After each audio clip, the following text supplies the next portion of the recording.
Good evening, everybody. It is time for the Week 6 Matt Wilson pregame show. I'm Mike Daggs, joined alongside by Gerald Smith. Gerald, Week 5 in the books. That was an exciting week. A short week of games, but an exciting week. The best part about it was the Revolution have been undefeated the last 2 weeks. Our last win was against the Mexico City Aztecs, and we didn't have a chance to lose last week, so we can consider us being undefeated the last 2 weeks. So you still have to bring up the Aztecs game? Well, when you take down my flag, I took have down to. your flag. I have to. Yeah, your flag had to go after last week, pointing at it to start the show. Unbelievable. It's not how we wanted to get the show going. Matt, curse him from the grave, however that works. Anyway. All right, well, let's get Week 6 started. It's Friday night. It's time for Week 6 SFL football. We're getting things started tonight with a game that you and I are calling Tulsa Desperados at the Atlanta Swarm. That one's going to be a great one. I'm looking forward to that one. Kicking off just about 28 minutes from now. Let's roll through the weekend slate of games. That's up first, Tulsa at Atlanta. Also on tonight's 8 o'clock block starting at 8:15 p.m., San Diego Mavericks at Jacksonville Kings. Colin Northrup and not Rick Northrup. Yeah, Anthony Ellison. No Rick Meter. No Rick Meter this week. Although Anthony Ellison is a very good analyst. A top-notch replacement for Rick Definitely. This week. Rick will be back in short order, I'm sure, but needed the week off. So Colin and Anthony, that's our Friday night slate of games. Starting on Saturday at 6:30 p.m. Eastern Time, Minnesota at Carolina. Tyler Falk and not Brett Solberg, Eddie Gage. You got a Hall of Fame replacement. Yeah, when you're going to when you're breaking up Tyler and Brett, you got to have Tyler and a big name. Yep, the Hall of Fame does a lot of great things. No pick six. Love you, Eddie. No pick six, but he will be in the broadcast booth, maybe calling somebody else's pick six. Probably, it's very likely. That's our 6:30 p.m. game. 6:45 p.m. Charleston at Los Angeles. We've got Ramos Lynn and Alex West on the call. Yeah, Mr. Alex West. I like to know if he's the son of the Adam West, who played Batman in the 1960s. Probably not. Maybe, or grandson, possibly. Maybe. Possibly. Ramos will let us know. We need that verified during that Second broadcast. cousin twice removed. I don't really know what that even means, but who knows? That's our 6:30 p.m. block and the 6:45 game at 9 p.m. Your Louisiana Revolution take on Seattle. Cameron Duty, Mark Lopez on the call. I love that. There's tons of accents. I love Mark Lopez's accent. Yeah. I love Cameron Duty's Southern accent. It's perfect It's for going us. to be a game of accents. 9 p.m. Eastern Time. 9:15 p.m. Baltimore at Mexico City. Damon Simeon, Eric Vincent on the call. So we won't be playing against each other, but we'll be playing against the same time block for viewership. So We'll tune win. into the Aztecs game if you want to see some quality football. I don't know about that. That's our Saturday block. At Sunday, February 18th, we kick off at 6:30 p.m. Eastern Time again. Florida at Alamo City.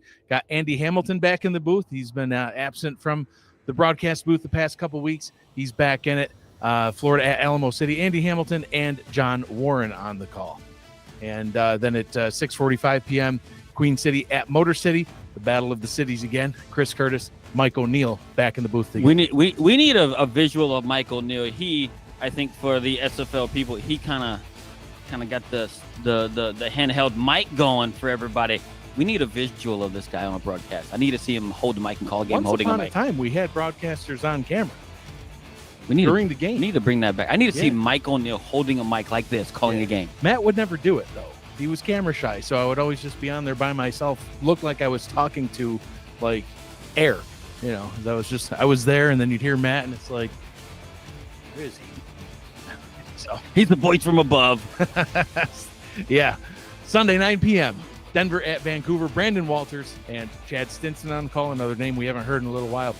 Glad to get him back in the booth. At 9:15, Houston at Portland. Jacob Clear, Rochelle Colson. She's back in the booth again. Was also off last week. There's only 8 games. Several broadcasters had to sit out that week, so got them all back in if they were available. And of course, the Monday Night Spectacular, DC at Canton. Cameron Irvine, Charles Doherty. That one's going to be a great one too. I mean, Canton's just looked like they are a nonstop wrecking ball this season, but DC certainly a team that can give them a run. Yeah, I think DC is going to be their toughest test so far this season. All right, well, let's start breaking down some games. First up, let's talk about one of the games from the Sunday block, Florida at Alamo City. Florida currently undefeated at 4-0, reigning champions, haven't lost a game since, winning the championship. Alamo City now, they're 2-3. They started off 2-0. They lost 3 in a row. Alamo City's losses, they've all been close, though. They had 2 3-point losses and 1 5-point loss. So it's not like they're getting blown out. They're in all 5 of those games. 1, 2 of them lost 3. Florida's win, except for a close one in week 1, all of them have been 3+ scores. Like, they're just dominating teams right It's almost like it's not fair. Yeah. But when you talk about strength of schedule, you only can quantify that so much right now because, it's still early. It's week 6. Yeah, still early. But that being said, Florida's strength of schedule so far, their opponents a combined 4-13. Meanwhile, Alamo City's are a combined 12-10. So Alamo City going up against teams with a winning record, Florida's teams that they've gone up against only have a combined 4 wins. So, that may come into play. Still early to talk about it, but again, that is something worth noting. The last time these teams met was actually in the semifinals last season, and Florida kind of stomped them 45-17, a 28-point win. So break that one down for us, Florida. Yeah, Florida's been the best, possibly the best team in the SFL outside of Kent, right? We know, they haven't played. They're supposed to have played complete games across the board. Their scoring offense is number 1 in the league. They're number 6 in total yards on offense. Ron Cochran, a lot of people may not realize it, but he is number 1 in QBR with a 102.5 rating with 9 touchdowns. He was incredibly efficient last season, too. Yeah, He's definitely. Just picked right back so, up where he left off. And when you have an offense like that and you're able to protect him, because he's only been sacked 4 times through 4 games. So when you're able to protect him like that, he's kind of able to pick you apart with that kind of protection. Sure. And not only is he they're super efficient on offense in that way, they also have the number 4 rushing attack with Bolesky and Chris Komasak back there. So they are doing it like a complete offense and everything. And they're almost like probably the most balanced team across the league with almost 50-50 in play selection through their 4 games. Passes versus the run, they're just about right at 50-50. So, and that's what they've been successful doing on offense. They're able to mix it up. So they can beat you with the pass. They can beat you with the run. Their offense has been on fire, but their defense ain't too shabby either. No, and this is the thing. Look, and having the number 2 run defense in the SFL, it forces the opponents to pass. When you can shut down run, it puts them in their 2nd and longs and 3rd and longs. And what happened? And they are really daring opponents to throw. And when they do that, Florida leads the league with 15 interceptions through 4 games. That's unheard of. It's a crazy stat. So break it down. You want to do the math? That's at least 3 interceptions a game, 3+ interceptions a game. So and then they have it's led by cornerback Evan Carroll, who's leading the SFL with 4 himself. So they're for a team that's going to want to pass on them, if they get the run shut down and want to pass on them, it's dangerous because not only can it stop the run, they're kind of forcing teams to pass and daring them to pass with that secondary that they have with that many interceptions. Yeah, they really don't show any weakness at all on either side of the ball. No, so not at all. But how about Alamo City? What can they do? Well, Alamo City, they're coming off of 3 straight losses, of course. It's tough. And all of them, like you pointed out, 2 by 3 points and 1 by 5. So 5 points or less across the 3 games. And quarterback protection for them has been key when they have won games. Ace Finnick, when he's protected, they win. In the 2 wins, Finnick has sacked 1 time with no interceptions, in their wins. In their losses, sacked 9 times. And has been knocked out injured in one of those. Right. Yeah. So sacked 3 times a game and has 6 interceptions. He's averaging, 2 interceptions a game in their losses. So it's not a recipe. So they're going to do something up front to kind of protect them. And Brad Jones, he's, a lot of people think he might be kind of missing, but he still is number 3 in rush yards. So he is efficient, a guy that can actually, get them the yards that they need. But the offense is only averaging 13 points a game in their 3 losses. Maybe they need to just get the run game going more, and they won't have to solely depend on Ace Finnick and the offensive line to protect them. Maybe they include a run a little bit more and get a little bit more balance out. I think a key for them is going to be to try to, they got to try to get out in front early. If they're at least out in front and not playing from behind, then they can focus on that run game more instead of having to rely on the pass to try to play catch up. Their defense, they apply a lot of pressure though. So like, what do they got going on? Well, I think they probably have the best defensive line in the SFL with 10 sacks, right? But they give up a lot of yards up front, right? They are extremely good on the defensive line, but they give up a lot of yards. They are, 21st in total yards in the league this season. They're 23rd against the pass defensively. That's where they tend to struggle. But with all that said, they only allow 17 points per game, which is kind of crazy, which is number 4 in the SFL. And they're gonna, it's kind of how to say it's like the bend but don't break, right? Now they're going to need that this week. Right, and that's thing. And the thing, but if you're not allowing them to get down there, look, it seems like they are having teams settle for field goals more than touchdowns, but you can't allow them to get down there, especially when your offense isn't scoring as many points, especially in the losses at 13, to get them to win. So, and they also they're not very good on third down and getting off the field defensively, right? They are 4th worst on third down and allowing 64% conversions. Yeah, that's and the league average is only 54%, so they're allowing a lot more than most teams. Just wears your defense down, and it doesn't give your offense a chance to score. So exactly, which even adds more to the whole. If you're playing from behind and you don't have a lot of time of possession on offense, you can't afford to give it to Brad Jones and let him try to. Yeah, and it causes a struggle. So I mean, they got to have more of a complete game. I don't think we've seen an actual complete game from Alamo City yet this season. And if they can play a more complete game in all 3 phases of the game, I think they kind of round the corner and head into what they looked like last season. They made it to the semifinals last season. I'm sure we're going to see them bounce back as the season continues to progress. Still plenty of season left. Being 2-3 after 5 weeks, that's okay. You can easily recover from that. I don't know. In the South, it's a tough division. It's really tough. It's like a beat 'em up division. You already know we're in it, so we're living it. All right. Well, let's get to Saturday's slate of games. Minnesota at Carolina. Let's talk about that one. Minnesota, they've had a good start to their season. They're 3-1. Carolina, they started off a little bit slow, but now they're 2-3. So Minnesota's on a 3-game win streak right now. Carolina's on a 2-game win streak. For somebody on Saturday, that streak's coming to an end. So there won't be another win for one of those teams. Minnesota only won 4 games last season, and they're already at 3. So they're looking to match that on Saturday. Carolina, they've only had 1 winning season in the last 10 seasons. So they want to at least get to 500. They're looking to turn this season around and get it going. You talked all sorts of crap about their defense. I sure did. No one's going to let you forget that one, especially not myself here on the show. I'm going to call you out. You talked bad about that defense. I believe the quote was, "There is no redeeming qualities about this defense." I think so. I specifically said there was nothing good about the defense. Then they played lights out football. I tell you what, and they let me have it. I know the chat let me have it and said, "How dare you? You're not watching the games." I am watching the games. I just didn't see anything that was kind of whatever. But they put it to Vancouver last week, and they actually showed up. So, well, let's talk about Minnesota first. So Minnesota's offense, what do they got going? Look, and they got 3 wins in a row. The number 2 passing offense in the league. Johnny Reno has only been sacked 2 times in 4 games, and which is really good. Even during a loss, they have protection for him, right? The wide receiving core has been top notch, right?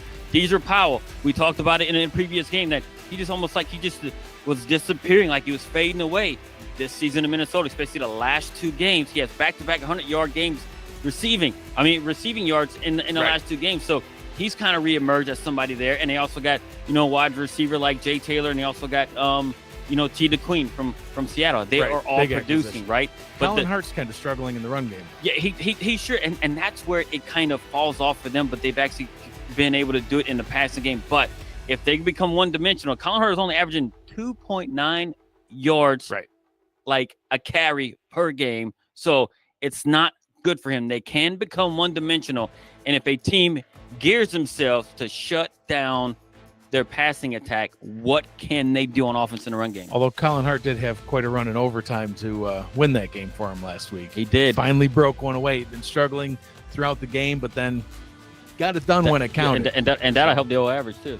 Talk about the defense. But the defense, and their top 10, total defense, only allowing 45% third down conversions. The defense better than the league average. Right. And their defense is allowing their offense to probably have the best type of starting field position for their offense on the plus side of their own 30. So they're getting it north of their own 30-yard line every time they're able to get the ball on average, right? Yeah. So when your defense puts you in that type of position, they can have, which it was actually led to them their offense having a top 10 scoring offense. So, when your defense is able to get you in those situations, it's just a recipe for success. So, and they're actually taking advantage of it. Absolutely. Well, let's get into Carolina. And I know you usually start off with talking about the offense, but since you kind of owe the defense a little shout out, why don't we start off with Carolina's defense? Well, look, and they won 2 in a row, right? Look, I will say in my defense, their first win, it wasn't a great defensive performance, but they did just enough to win. Last week, the defense was the reason why they won the game, because the offense turned the ball over tremendously early. Maybe you motivated. I guess.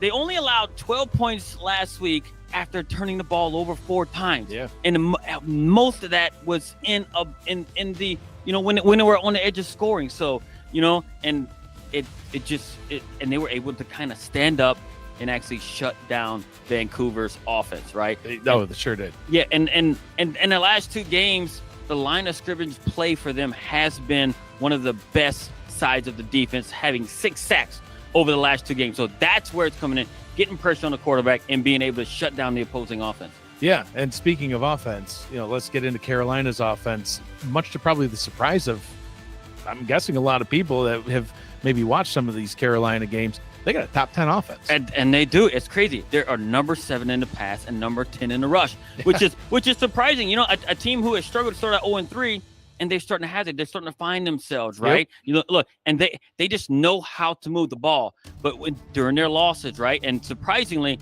last week they turned the ball over a lot. They just turned the ball over a lot, and that's what hurt them quite often, right? The last 2 games, they were able to control the time of possession heavily, and that's due to the run game from Ike McBride and Harish Prasad. Ike McBride is probably one of the best power backs in the league. Bruising run. She runs over more people than anybody I've seen, especially over the last 2 seasons. So, and Harish doing a great job too, converting from wide receiver down to running back. And if she can keep that notch up, and they can keep their offense running kind of smooth like that and stay mistake free, I think they could be, a team to be reckoned with going forward. Yeah, absolutely. I couldn't agree more.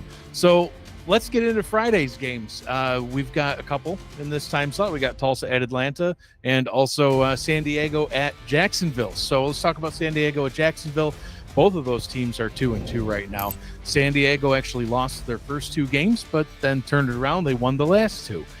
Jacksonville, they lost in week 1. Then they were able to win in weeks 2 and 3. They had a bye week. They came back against the Aztecs, and they lost to the Aztecs, so they're 2-2. Real quick, special shout out to the Jacksonville organization and Frank Gooden in particular for participating in the Matt Wilson special game last week. Throwback uniforms to Tallahassee Pride. They wore 12 patches on the jerseys along with us in our Santa Fe uniforms. It just shows the true class and sportsmanship of that organization. Is something that this league could even use more of. Actions like that, and for them to put their opponents' patch on their uniforms. Frank, you the man. So getting back to the game, both teams statistically they're somewhat middle of the pack. We talked about how San Diego lost the first 2 weeks. They lost big in the first 2 weeks. It was kind of like, man, what happened to San Diego? Right. But then they won a couple in a row, and then like I said, Jacksonville won a couple. They looked solid. Thought maybe Jacksonville was on the rebound from a down season the previous season, but then they kind of struggled against the Aztecs. So let's break this game down. We'll start with San Diego. They won 2 straight. Yeah, San Diego, like I said, and they've improved over the last 2 games, right? They've actually have 25 points per game, on offense during their wins compared to their losses where they were only averaging 11 points a game. So in the protection of quarterback Johnny Pickler has been another key to their success. In the losses, Johnny Pickler threw 7 interceptions, been sacked 7 times. And has had a QBR of 46. Like, that is not a Johnny Pickler type thing. He takes more pride in that, right? And I know he holds himself accountable for, how he's playing instead of blaming his teammates. He's the guy that lifts up his teammates, right? So, but in the 2 wins, he only got 2 interceptions. Been sacked no time. He's got a QBR over their wins of 95. Yeah, that quarterback protection is definitely key. You keep your quarterback upright, give him time in the pocket. I mean, you got to keep him clean and keep him in a mode and keep him in a rhythm, right? And their running back, Hunter McWaffle, has been better in their wins, right? And they've actually been more balanced in their 2 wins as well. So, and they've improved on third down to 62% on third down offensively. And that's been mostly over the course of the last 2 games where they're able to produce and actually move the ball, get that protection, and actually have more complete offense. And the defense is doing a little bit better as well. I know over the first couple of games, they allowed probably an average of over 40 points per game.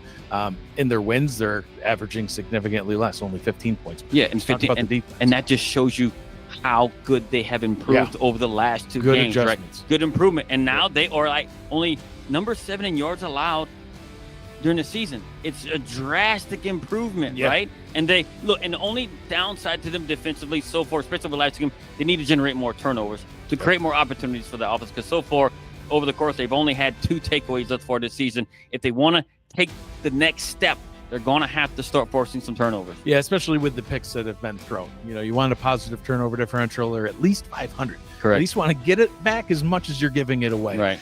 But Jacksonville, let's talk about them. I know turnovers have hurt the offense quite a bit. Speaking of turnovers. Yeah, and it's what's troubling, right? They are -5 in turnover differential, right? But one of their things that have been the bright spot for them has been running back. The nickname we give him, Shepherd Vicarian. He is now known as Lord Vicarian. So, and he has been the lead back. It's all lately when they've won, it's been if he has succeeded, the team has won. It increases their chances to win when he has a very good game, right? And quarterback play has to improve as well. O.J. Bruin, he only has 2 touchdowns on the season versus 8 interceptions. And one of his favorite targets, I think they might have to start feeding him a little bit more, is Connor Weston. He's been playing great. He has been having a career-type year. He started in the league in receptions, and he's just an all-around playmaker for their offense. Yeah, absolutely. He's got to keep getting things done for him. The defense, let's talk about them. Well, I mean, I know we talked about San Diego and how they need to generate pressure and turnovers and everything else. Jacksonville is in the bottom half of the league in almost every defensive category. They've only had 1 sack through their 4 games. And they only have 3 takeaways, right? So they have to improve across the board on defense to generate pressure, to generate mistakes by the offense, to be able to kind of get themselves back on track to more like a historical Jacksonville defense like we used to see in the past, back when, Frank Gooden had his team going undefeated during seasons and stuff like that and reaching championships. Tallahassee Pride seasons at that point. Sure. Yep, definitely. One of the first teams to go with, 4 highly paid defensive linemen that were just, tearing up. And Matt feared them. Yeah, and no linebackers too. It was an amazing thing. Yeah. So let's get into the game of the hour. A game of about 5 minutes from now. Tulsa at Atlanta. We've got 2-2 Tulsa at 3-2 Atlanta. Tulsa, they've looked rock solid to start the season. 35-point win, then a 14-point win, but then they lost by 27. Kind of came crashing back down to earth.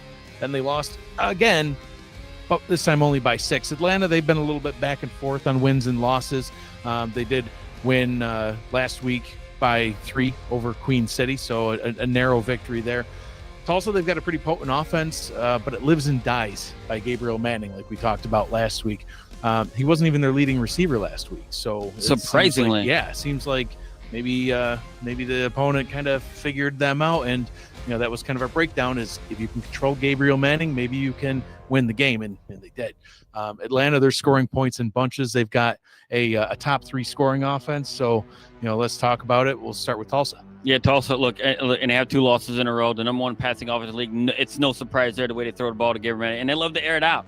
Michael Brown loves throwing to Gabriel Manning, who leads the league in receiving yards and touchdowns, right? But I think for them to get back to what they need to do, they might want to start feeding the ball to Phoenix Jones, who's averaging 4.5 yards a carry on the offense. Mentioned him last week. Right. Dude's good. Right. Feeding the ball. I'm looking forward to seeing him tonight. And they'll start kind of separating themselves a little bit, right? If they can kind of peel off the passing game a little bit, even though I know that's where their success has been. If they can peel off the passing game a little bit and actually incorporate the run, it might open up Gabriel Manning to get some open spaces down there and get the defensive backs and linebackers looking in the backfield. So, and they are number 1 at converting on third down. 75%. That's a god awful crazy number. That is. 3/4 of the time, you're getting a first down on third down. It's crazy. And both of those, the running back and everything else have contributed to those numbers being as good as they are. The offense is averaging 30 points a game, and they score fast. Right. Which is good and bad. Yeah, which is good and bad, but they score too fast. The defense don't have a chance to rest, and then it kind of puts them in a situation. But it has worked for them. They're rated last in the league in time possession. Right. And the defense, like you said, if they're last in time of possession, that means the defense is out there a lot, and they're they get winded. Gas. So talk about the defense. And due to that, right, it's where the defense struggles. Yeah. And they are number one on third down offense, but they are last in third down defense, allowing their opponents to convert 67% conversion. Is that due because they're always on the field because the offense scores too fast, right, and they're not slowing down the game?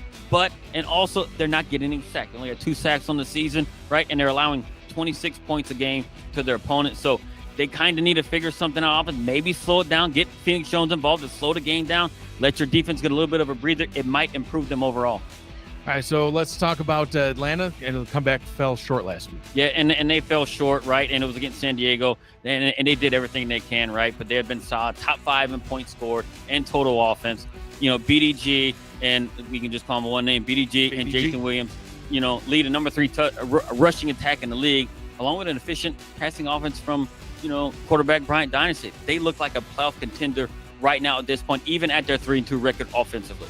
Yeah, absolutely. Defense, top 5 rushing defense. And defense, their rushing defense has been really good at number 5, but they struggle against the pass. They're ranked 22nd in defense against the pass, which isn't what they wanted at all. They brought in all these edge rushers. They have not, produced like they had hoped. And look, and against a team that loves to pass, they might have a tall task. Gabriel Manning might eat tonight. They might struggle in that regard, trying to keep them bottled up without any pressure on the quarterback. Yeah, so we'll see what happens. That game only a couple minutes away. Let's get into our picks. Something that I'm actually winning at this season. So currently, when we're talking about Gerald and Mike's picks, I'm at 9-5. You're at 5-9. I'm last terrible.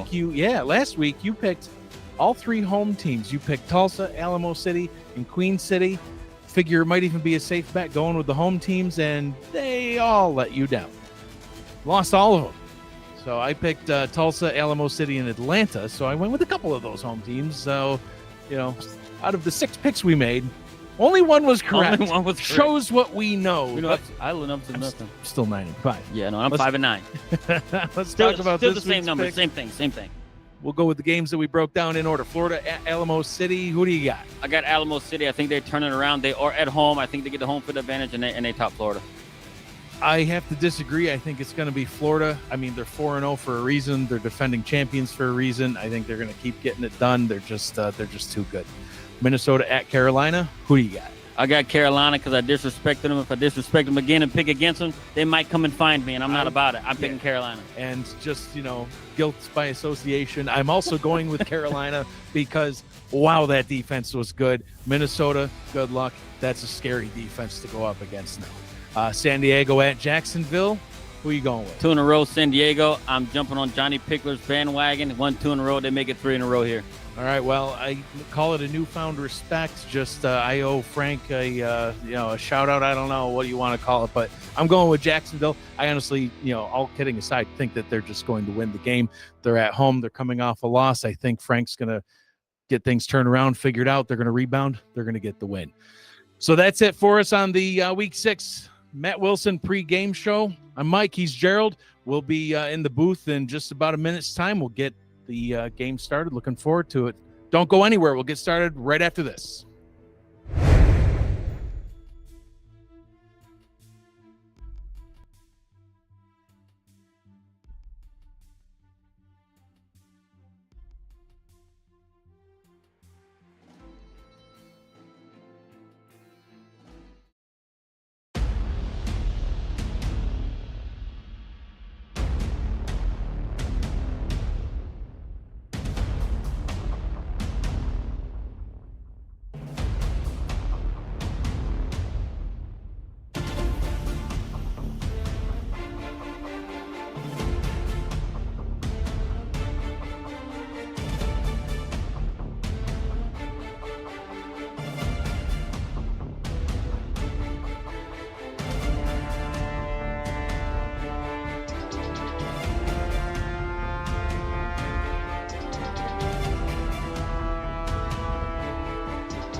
Perfect weather conditions for tonight's game because we're here in Atlanta at the Hive, under the roof, under the nighttime lights. Week 6 SFL action kicks off tonight as the Atlanta Swarm play host to the Tulsa Desperados. Good evening, everybody. I'm Mike Daggs.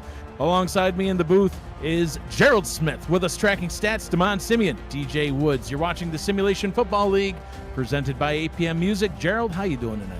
Doing great. Winter indoors. Nice. Absolutely. 70-degree air in the stadium. Yeah, I love it. You know, now that you're from, well, I don't know, can you say you're from Western New York at this point? You only lived there a little bit. I just live there. Know, yeah, you just, well, still, it ain't 72 there. I can tell you that much. Hey, we got a good one kicking off here tonight. We just broke it down on the Matt Wilson pregame show. But Atlanta at Tulsa, in for a good treat. You know, I'm interested to see, does Tulsa stick to that potent passing attack with Gabriel Manning against a pass defense that struggled? Do they try to get Phoenix Jones more involved? Well, I think it could be a potential shootout right here, right, with the way they're able to, you know, go efficiently on offense in Atlanta and how fast Tulsa has been known to score on their side of offense. So I think we could very well be looking at a shootout. Well, as Matt Wilson would say, there's only one way to find out, and that's on the field. Let's get down to the field, get this one started. We're Atlanta. We'll start with the ball first. Got Henry McGee returning the ball up to the 27-yard line, and that is where quarterback Bryant Dynasty will lead his offense out onto the field. Dynasty having a top 10 season in most categories. You know, he's top 5, in fact, in yards and passing attempts, completions, then top 6 in touchdowns. And even the interception category, he's got a positive touchdown to interception ratio. Gerald, always key. Yeah, and he's actually doing really well, right? One of the leading top 5 quarterback rating in the league, which proves how efficient he has been thus far. All right, well, we'll see what they choose to do here on offense to get the game started. I formation, 2 receivers in the set. Kyle Finnemore, the receiver, just motioned up top, and they'll start with a pass. Dynasty, quick pass over the middle, and just like that, they throw it to the tight end. Talon Steele getting the connection, a huge gain on first down. Yeah, and Talon Steele just outdone his average per reception on the season right here. He gets about 14 yards per catch, and coming through huge right there to get themselves into Tulsa territory on the first play that they've run from scrimmage. Quarterback is Bryant Dynasty. Backup quarterback, Chad Moore. The halfbacks, Jason Williams, and BDG Hollywood, the fullback, Mitchell O'Brien. Dynasty to throw on first down. Goes over the middle once again, this time trying to connect to K. Marion. Coming over to the Swarm from Sioux Falls in free agency. The wide receivers are Kyle Finnemore, Henry McGee, Boo Medium Rare Chisholm, and K. Marion. Talon Steele, and why not Erlet are the tight ends. Second down and 10. Got to respect a man that likes his filet mignon medium rare. I wouldn't do it. I'd do medium. Like Not I said, medium rare. Like I said, you got to respect a man who likes his filet medium rare. I respect him 100%. So good. So can we say that's a real man that eats a steak like that? Heck yeah. Dynasty's pass is tipped and incomplete. On second down, brings up a third down and 10. David Ware in on the coverage. Chris Andrews, Berto Demora, Mike Mello, Jaden Swift are the D linemen. David Ware, Philadelphia Collins, and Tony Roberto are at linebacker. Nate Heslop, Jay Rock, Cameron Shaw are your corners. Todd Rigsby, Travis Arthur, and Marco Swift are your safeties. 5 wide on third down. Dynasty throws, gets first down yardage and more. K. Marion to the house. Touchdown Swarm, and Atlanta takes an early lead. Atlanta did it with 2 big plays, right? He had 2 receptions, 2 big plays, and this last one was to K. Marion coming through, and she has made, I do believe, the Atlanta faithful forget who Siege Falco is with the way she's been playing thus far this season, and now she's got her team in week 6 up by 6. A quick drive. Started off really well, had a nice pass to Talon Steele to get things started, and then it looked like the drive might be fizzling out, but nope. 46-yard touchdown pass to the relocated K. Marion. 4 plays, 73 yards. Only took 46 seconds off the clock, and all passes. Were you surprised about that? Not really, because Tulsa isn't the best versus the pass. And also on third down, they, like I said, we said in our breakdown, they have been the worst team on allowing opponents to convert their third downs, right? They're rated last in the league, so that's something they need to improve if they actually want to best Atlanta today. Alexander West returns the ball up to the Tulsa 24-yard line. Michael Brown coming out onto the field. Gerald, I know you talked about him in the pregame show. 84 completions, 1,064 yards. That's third best in the league. Second best, 9 touchdowns on the season. Has thrown several picks, though. He's got 8. Need to try to take care of that ball tonight. 3 receiver set to get things started. Brown will throw and immediately goes over the middle. E.J. Bandit was his intended target. One of his 2 tight ends. That one's incomplete. Halfback is Phoenix Jones along with Deion James. Lars Bazar is the fullback. The wide receivers, Sanzo Robinson, Alexander West, the rookie, Jay Viper, and of course the 13-season vet, 8-time All-Star, Gabriel Manning. 8 seasons now in the league with Tulsa. DJ Bandit and Marquis Sango are the tight ends.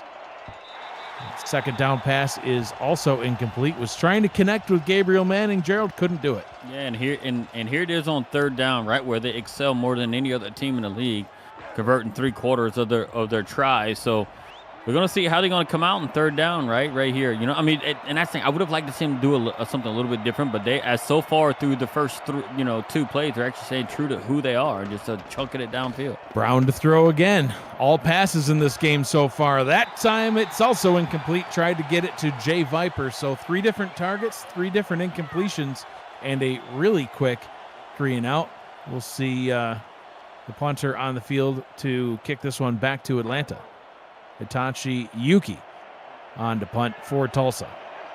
Yeah, and here it is. And this is why, their time of possession is as low as it is, right? It's either boom or bust, right? You either make a huge play and score, or you got short drives where a short drive 3 and out and you struggle. So they gotta start, it's only one drive, but they need to, do something on defense here to be able to get the ball back and see how they're going to adjust on offense to the Atlanta defense.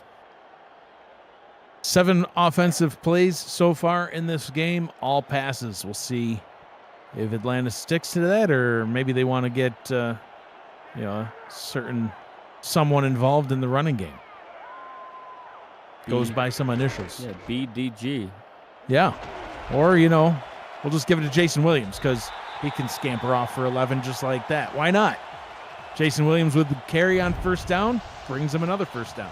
And this guy, a lot of people think BDG, right? You think, hey, BDG is the guy, but Jason Williams ain't no scrub either. 2-time All-Star in the league for 12 seasons. He's like, hey, I got some running ability too. First down and 10 from the 47-yard line.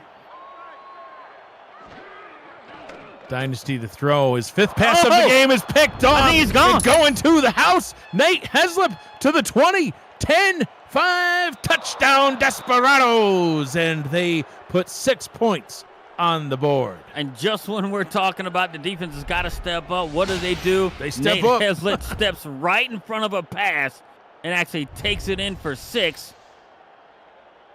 And I'm not sure what Dynasty was looking at. I don't think he saw Nate Heslip peel off and just sit right there. It's almost like they knew exactly what was coming. And now they have a chance to tie it up with the extra point. Heslip's first interception on the season goes for a touchdown, the 3rd pick 6 on Heslip's career. And an extra point away from tying this one up.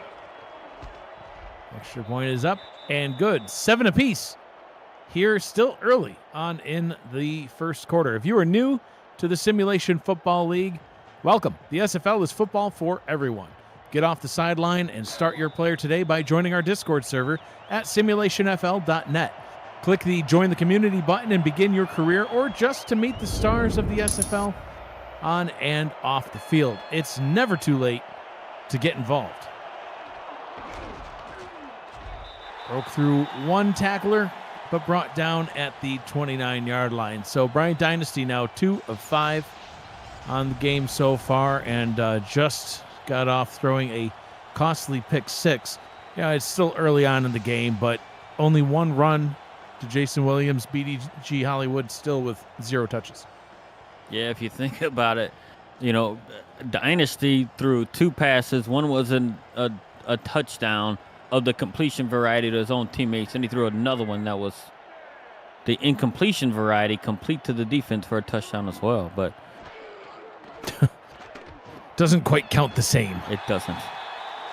That one's complete to his own team. Why not Erlet getting the completion? The 6'4" second season tight end, and they drafted him onto the roster last season, and been a nice addition to this roster. Gets another catch there. Yeah, and they're looking like they're having, especially right here, picking up on the very first play of this drive, being able to pick themselves up a first down in the passing game. So let's see how they handle this after the interception. Dynasty roaming around the pocket and ends up throwing it short over the middle, getting it back to another tight end, Talon Steele. Getting back involved, gets his second catch of the day, an 8-yard completion, 2nd down and 8. Dynasty didn't 2nd and 2. Dynasty did not look so nimble back. He almost kind of lost. He almost looked like he was in like slow motion. Yeah. Like, what do I do? He's just kind of thinking, should I do a hair flip right now? No, I should hand it off. So he does, hands it off to BDG, who gains about 1.9 on the carry. I'm so jealous of Bryant Dynasty's hair. You can't even comb hair, let alone flip hair. I am follically challenged, so that's something I am extremely jealous of, and he just flips it like nobody's business. Yeah. Record that in slow motion, and it's like, mesmerizing. Easily getting a first down here is BDG. He's still fighting through tacklers, Gerald. He gains about 6 yards on a play that I thought might only go for 1. Yeah, and a lot of people think, BDG is more of like a speed back, but he showed a little bit of his power right there, running right between the tackles. BDG Hollywood, number 1 all time in rushing yards. He'll almost certainly pass 18,000 on his career in tonight's game. Talon Steele getting another catch, gain 7. Bryant Dynasty almost ran himself into a sack and realized, oh crap, I'm running the wrong way. Throws it out to Talon Steele, and he actually picks it up for a 7-yard gain. Wow. 2nd down and 3. It was quite the play. It was kind of like a fadeaway jump shot on that one. Mitchell O'Brien in the backfield now. He goes in motion up into the slot. And Hollywood takes the handoff. Nice blocking. It was a good move. Moving O'Brien out there to set that block up.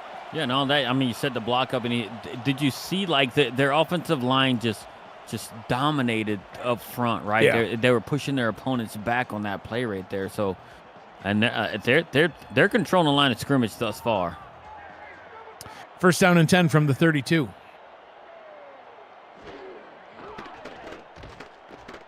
Dynasty looks, throws. Oh, a jumping one-handed catch. Kay Marion gets her 2nd of the day.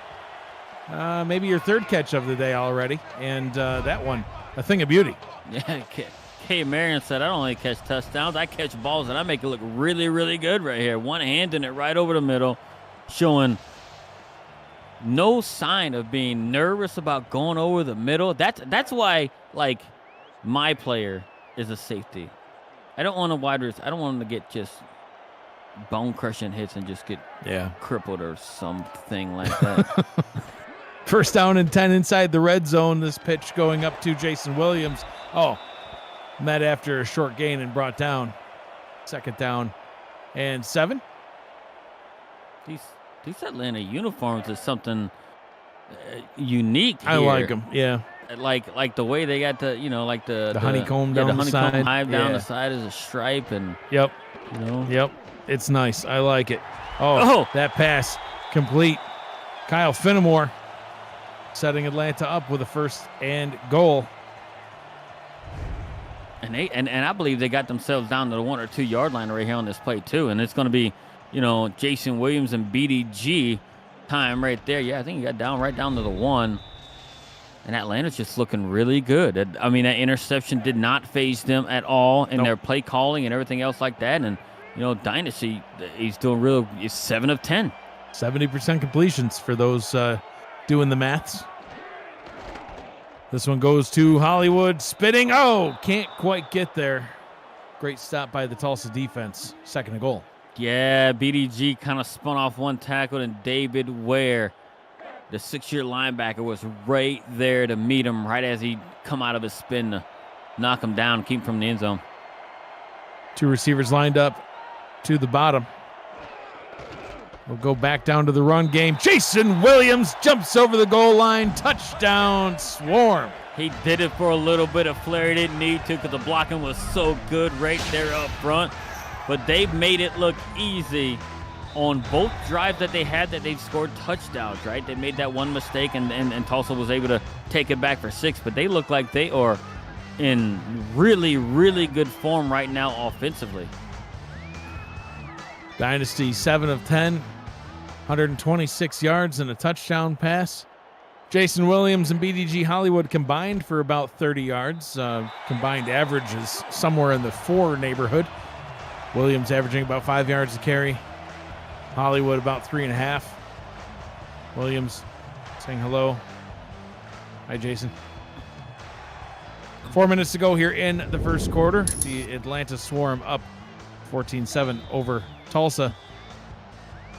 You see the total plays, Gerald. It's been pretty much all Atlanta. The touchdown on the board, obviously, coming from the pick 6 for those of you who joined us late, 14-7, but 2 offensive scores for Atlanta, and there's only been, 3 offensive plays for Tulsa so far in this one, all incompletions.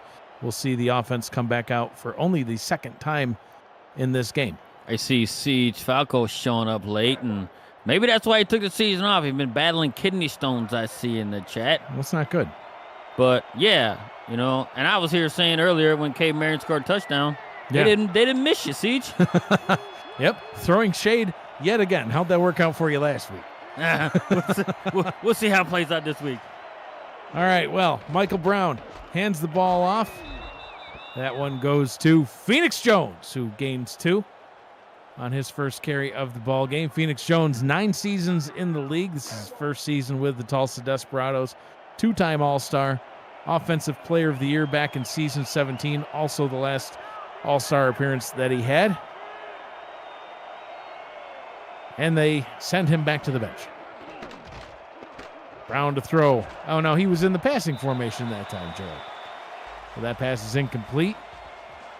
And Michael Brown 0-4 on the night, 3rd and 8. And that's troubling early on. It just shows you how Atlanta is playing this game. They're there to be able to, they obviously game plan a bit to shut down the passing attack.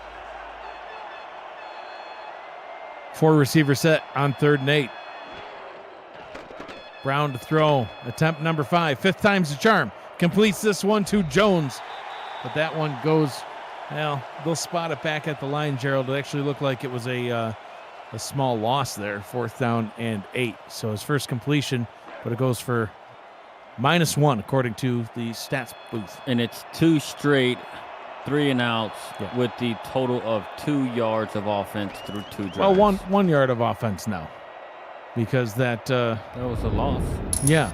They gained 2 and then lost 1. And I'm counting on my fingers. I thought it was 4th and 8. Well, according to the, we're going by the official spot. Listen, we've got them on Simeon tracking stats. The self-proclaimed most accurate stat taker in the history of the SFL. So if he says that went for -1, then Gerald, it went for -1. All right, it went for -1. My apologies, Mr. Simeon. He is the doctor. He is the doctor. Well, his player's the doctor anyway. First down pass is good for another first down as Kyle Finnemore helping the Atlanta offense pick up right where they left off. Gets about an 11-yard gain there. And look, and they are taking advantage. Look, and look at this throw. It wasn't quite back shoulder, but Dynasty having a veteran presence to kind of throw it behind, like the defender a little bit. So all his receiver had to do was just stop a little bit and pick it up. And they look like they don't have any worries at all. And they noticed something on film that they could exploit so far in the Tulsa defense, and it's actually working to success for Atlanta thus far. Offset eye with O'Brien and BDG Hollywood breaking tackles, turning on those afterburners. Crosses midfield with a nice run there. First down and 10 in Tulsa territory. They're just looking like, you know what they're looking like right now to me? They're looking like the Atlanta team that Mark Chisholm put together during their championship run right now, right? They're not they're not overly flashy, right? And just doing things, just at a crazy rate. They just come in, they play efficient ball and score points. And that's what they look like right now. They look like they're just doing really, really well. Dynasty moving around in the pocket, connects with Finnemore once again. Pass is complete, brought down by Nate Heslip, but another first down and 10 for Atlanta. I know you said it could be a shootout. So far, it looks like it is going to be a shootout, but maybe one-sided. I thought Desperados packed some bullets in the guns, but they ain't shooting nothing right now. Not yet. It's Atlanta that's locked and loaded and going down the field with it. It's crazy. And look right at the now. efficiency. So Dynasty throws a touchdown, follows that up with an interception, then says, I'm just going to complete every pass from now on. It's a good strategy. So he hands that ball off to Mitchell O'Brien. Good for a gain of 7, just outside the 10-yard line. Second down and 3. And it's just the third drive. I mean, it's their fourth drive, but they had the interception that went back for a touchdown. But I mean, they're sustaining these drives. They're going down and looking like they're going down and get another 6 out of this. Minute to go in quarter number 1. O'Brien shifts. We'll hand that one off to BDG. BDG breaks through, gets the first down, tackled at the 5-yard line, but not before moving the chains. First down and goal for the Swarm. BDG looks like he's going to break every run for a touchdown. Yeah. I'm about to hop out of my seat. Every time he gets the ball, it's like, and BDG goes for 2. It's like you got to simmer back down. He's such an electric player. Let's see what he does here. First down and goal. They'll hand that one off to Jason Williams. Hit in the backfield, broke through one tackle, only able to gain about half a yard before being brought down by Marco Swift. Second and goal. I'm just in awe of how Tulsa's only had 8 total plays, right? If you talk about it, it's only 6 offensive plays because they punted on 4th down each time. Right. And only have 2 yards, right? 1 yard. We've talked about this. Oh yeah, that's right. They had we had a whole conversation.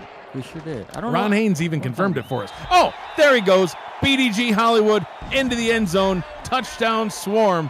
And the route is on here early in this game.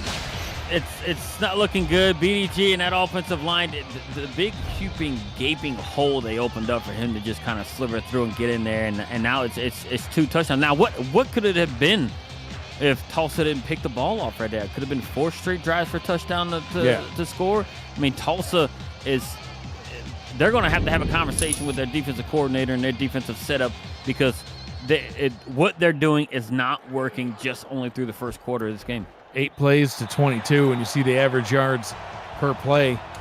Atlanta darn near averaging a first down per play that they're running. Tulsa obviously 2 3 and outs, so just not able to get anything going yet. But there's still 3 quarters left, 3 quarters and 5 seconds, Gerald. So Tulsa still got plenty of time to get back in this one. Their defense getting that touchdown at least keeps them in it. It's only a 2-score game. Alexander West Kneels that one down for the touchback, and the Desperados will get the ball at their own 20. And the way Atlanta's looking, like I said, it's only the first quarter, right? But it's been so impressive by them. I think they could challenge Florida for the division right now, the way they played this first quarter, right? Like I said, we still got 3 quarters left to go and a ton of football on the season, but they're looking really, really good right now. Last play of the first quarter is the first down of the game for Tulsa. There's the man, Gabriel Manning. Gets the first down for Tulsa, a huge gain. Yeah, a very huge gain. It's something that they needed, right, to get their guy going. And Michael Brown's able to hit him, and he took a huge hit from the defender there as well, and able to hold on to it. First quarter down, 3 quarters left from Atlanta. You're watching the Simulation Football League, presented by APM Music on YouTube.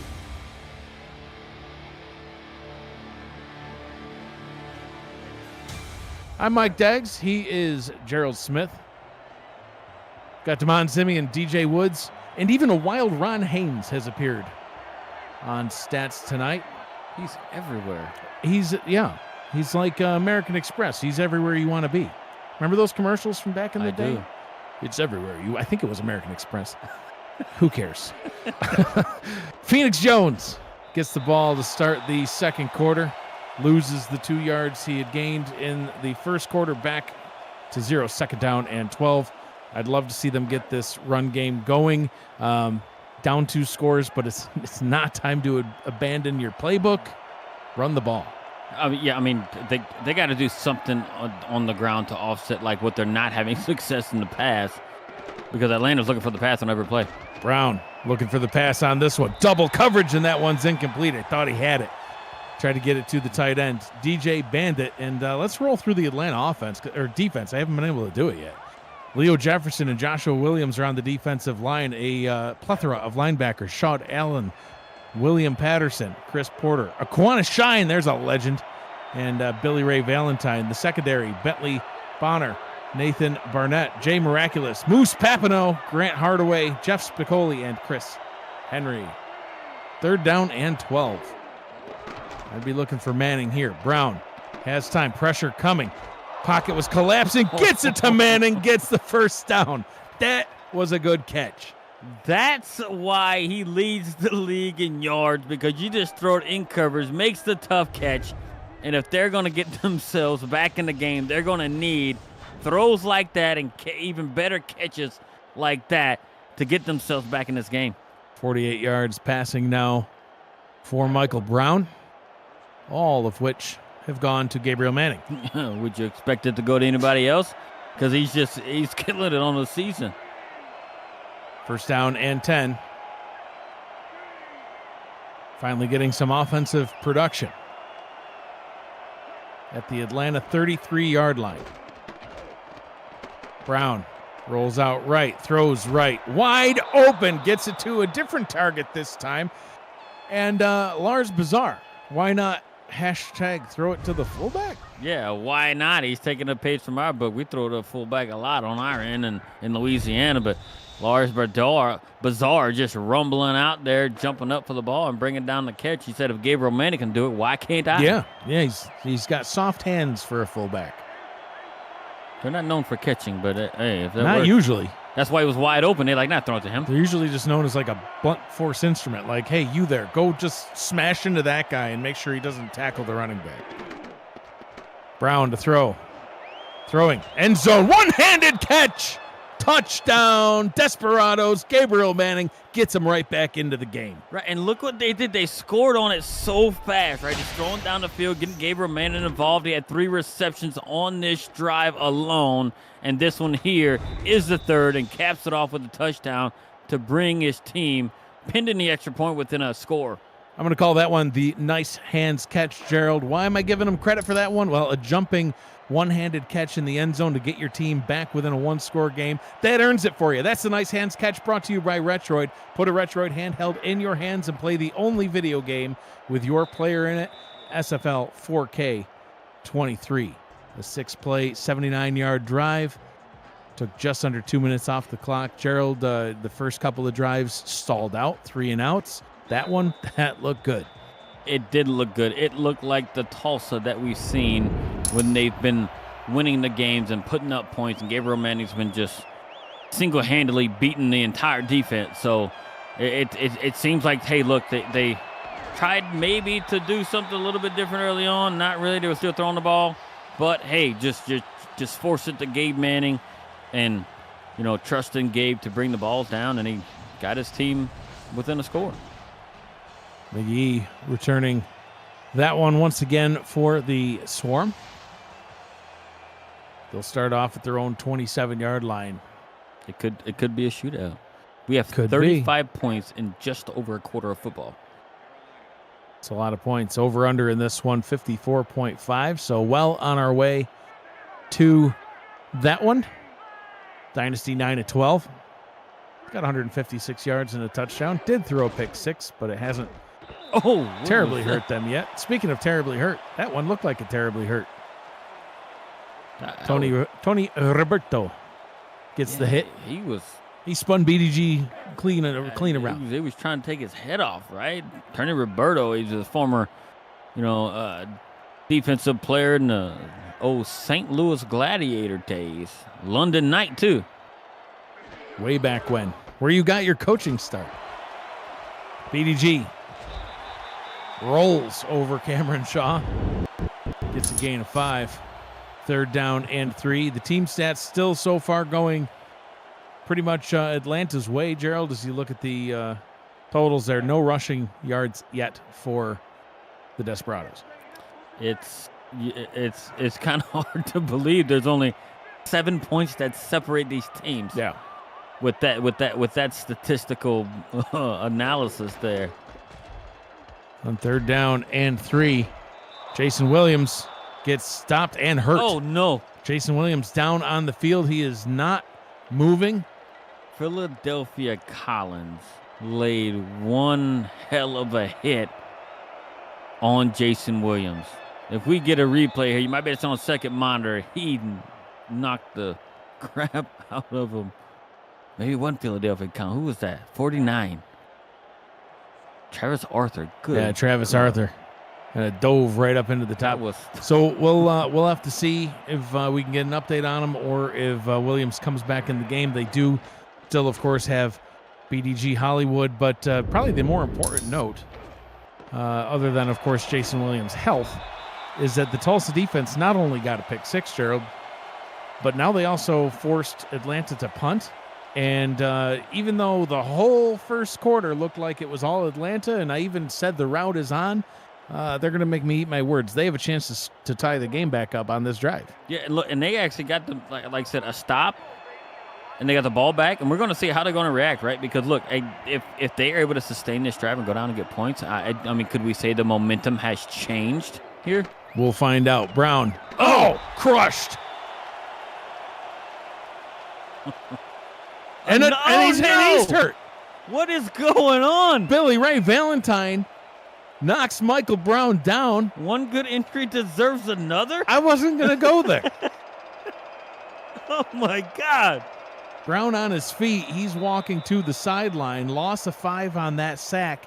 And that's an even more devastating injury than the Jason Williams one. You know, you never want to see anybody get hurt, but that's your starting quarterback. And Doug Johnson now in at quarterback for the Desperados. Maybe time to get Phoenix Jones more involved. He's got 2 rushing attempts. I don't know what to think about this right here. Gets it out to I think to Doug Jones. Johnson hurt you. As Matt Wilson would call that, the long handoff, as you dump it down to your halfback out in the flats. Michael Brown calling in saying, "I'll be back." This is good. He's alive and well in the chat. That's a plus. Johnson under center on 3rd down and 10. He will throws deep down the right side and overthrows his intended target. So, you hate to see it, Gerald, because as we talked about, I just got done saying it's possible momentum shift. They could possibly go back down the field, get this game tied back up, whole new ball game. And Michael Brown down for the count, and they gained the 5 sack yards back, but otherwise another 3 and out for him, and Yuki on to punt once again. it was. It's like I said, it's pretty tough to see because their defense finally got the stop that they needed. Right after Atlanta goes down and puts up, back-to-back scores.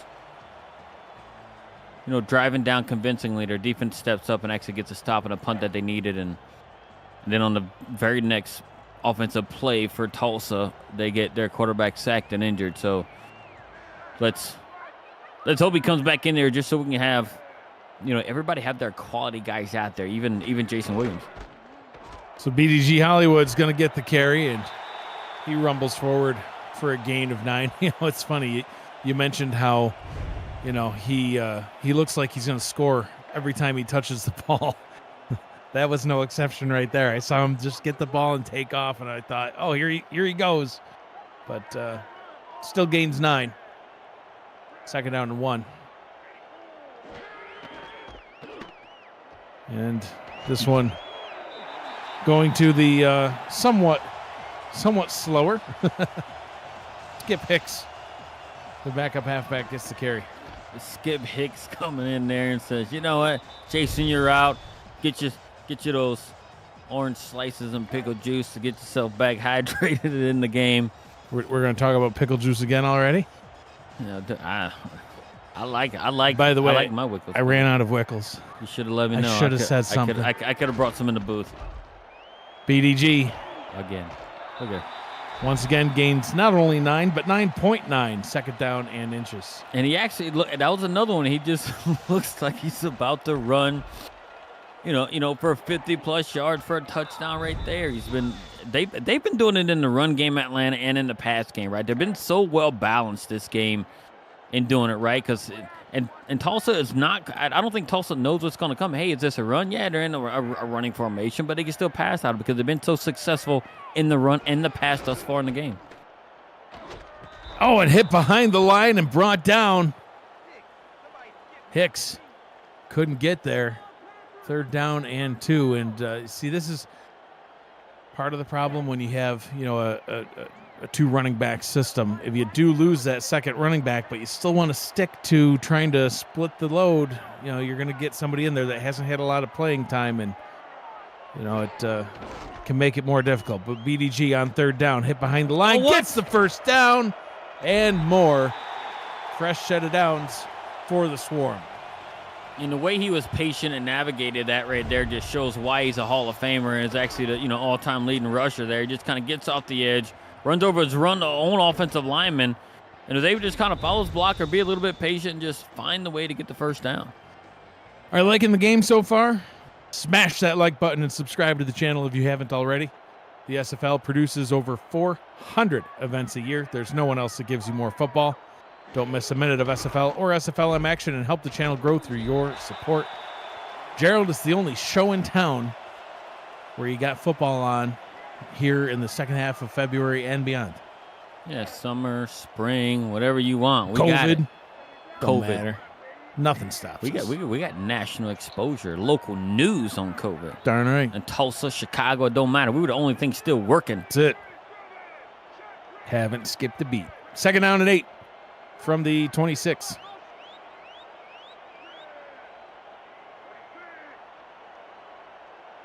Four minutes to go here in the first half.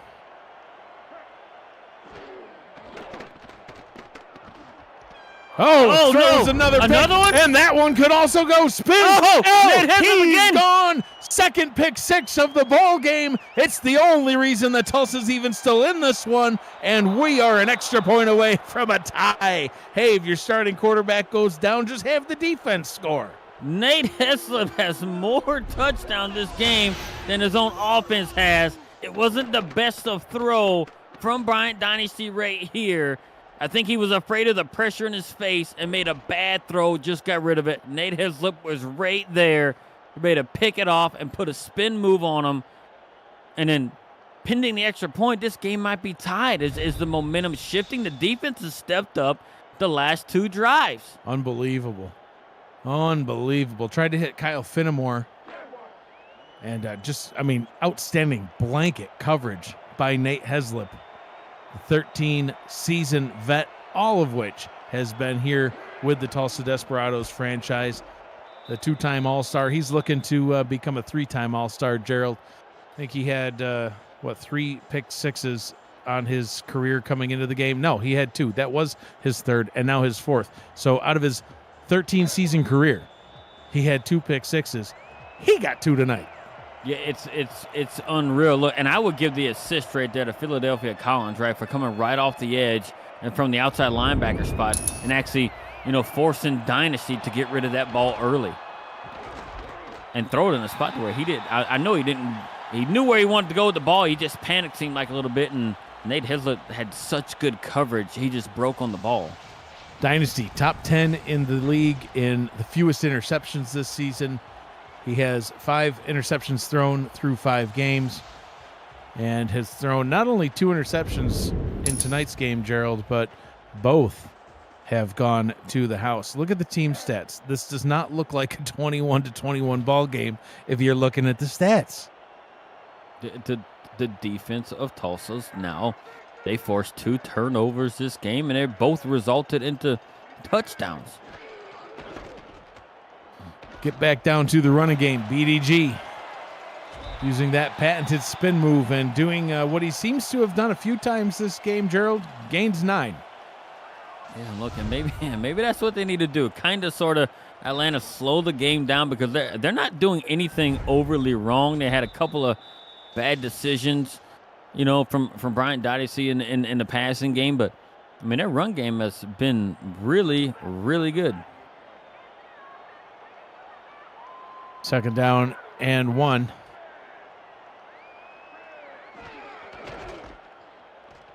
Goes back down to the backup. Kip Hicks, welcome to the league. He gets laid out. Gets the first down, though. 3 minutes to go here in the first half. David Ware let him out. He just came around. I don't think he saw David Ware coming, and he almost took his head off. He's just happy to get the ball. He's like, I'm just going to go out here and run. Boom! Ow! They need me, he says. They need me. Dynasty to throw. Rolls out to the left. He's going to take off with it himself. Slides down. Gains 6 on the scamper. 2nd and 4. And I like that decision by Dynasty, right? Just roll out the pocket, get what you can. Don't try to force anything because you've had a couple of balls you tried to force in a certain area, and it just didn't turn out too well. I like the decision by him to just break the pocket and kind of run for what he can get. High formation on 2nd and 4. Hollywood stuffed this time. Bottom with a 1-yard gain brought down by David Ware. 3rd down and 3 as we roll towards the 2-minute warning. And it's crazy. Like this game, right? I said, hey, we should be having it might be a shootout. We got 42 points. And 2 of the 6 touchdowns have been scored by the defense of Tulsa. See if they get the snap off before the 2. They do not. 2 minutes to go here in the first half. 21-21. Atlanta's offense versus Tulsa's defense. And a cameo from Gabriel Manning. You're watching the Simulation Football League, presented by APM Music on YouTube. This has been a very interesting game. Yeah, wild. Yeah, not what I expected to see, but not the way Atlanta's playing offensively, minus the turnovers. But holy cow, man, they just not again. Speaking of David Ware, what a diving pick, diving backwards. I retract my nice hands catch of the game and reissue to David Ware. I was about to say this. Everybody's gonna get a Retroid good hands catch of the day. Put that Retroid in that man's hands because he got some soft hands. He ain't bring gonna it down. drop it. No, indeed not. So, and there they are. I mean, what if Tulsa puts up points right here? Well, they could very well take the lead. 3 interceptions for the Desperados defense, all of which have happened in Tulsa territory, and a good sign for Desperados fans. Michael Brown back in the game, tries to get it out to Gabriel Manning. That one's incomplete. Yeah, that's a very, very good sign that Michael Brown showed back up. He got his orange slices. Some of that Wickles pickle juice. Yep. Light his hair on fire if he's got any. Yeah, is that what happened to you? I ate too many Wickles pickles and just burned it right off. Burned it right off the top of my head. No wonder you're so willing to share Wickles pickles. You want me to be bald too. Why not? I can't be the only one in the booth. A couple of beautiful bald men on a pregame show. That'd be a thing. I'll just shave my head. Brown gets that one. complete to Manning. By the way, I was kidding. I ain't shaving my head.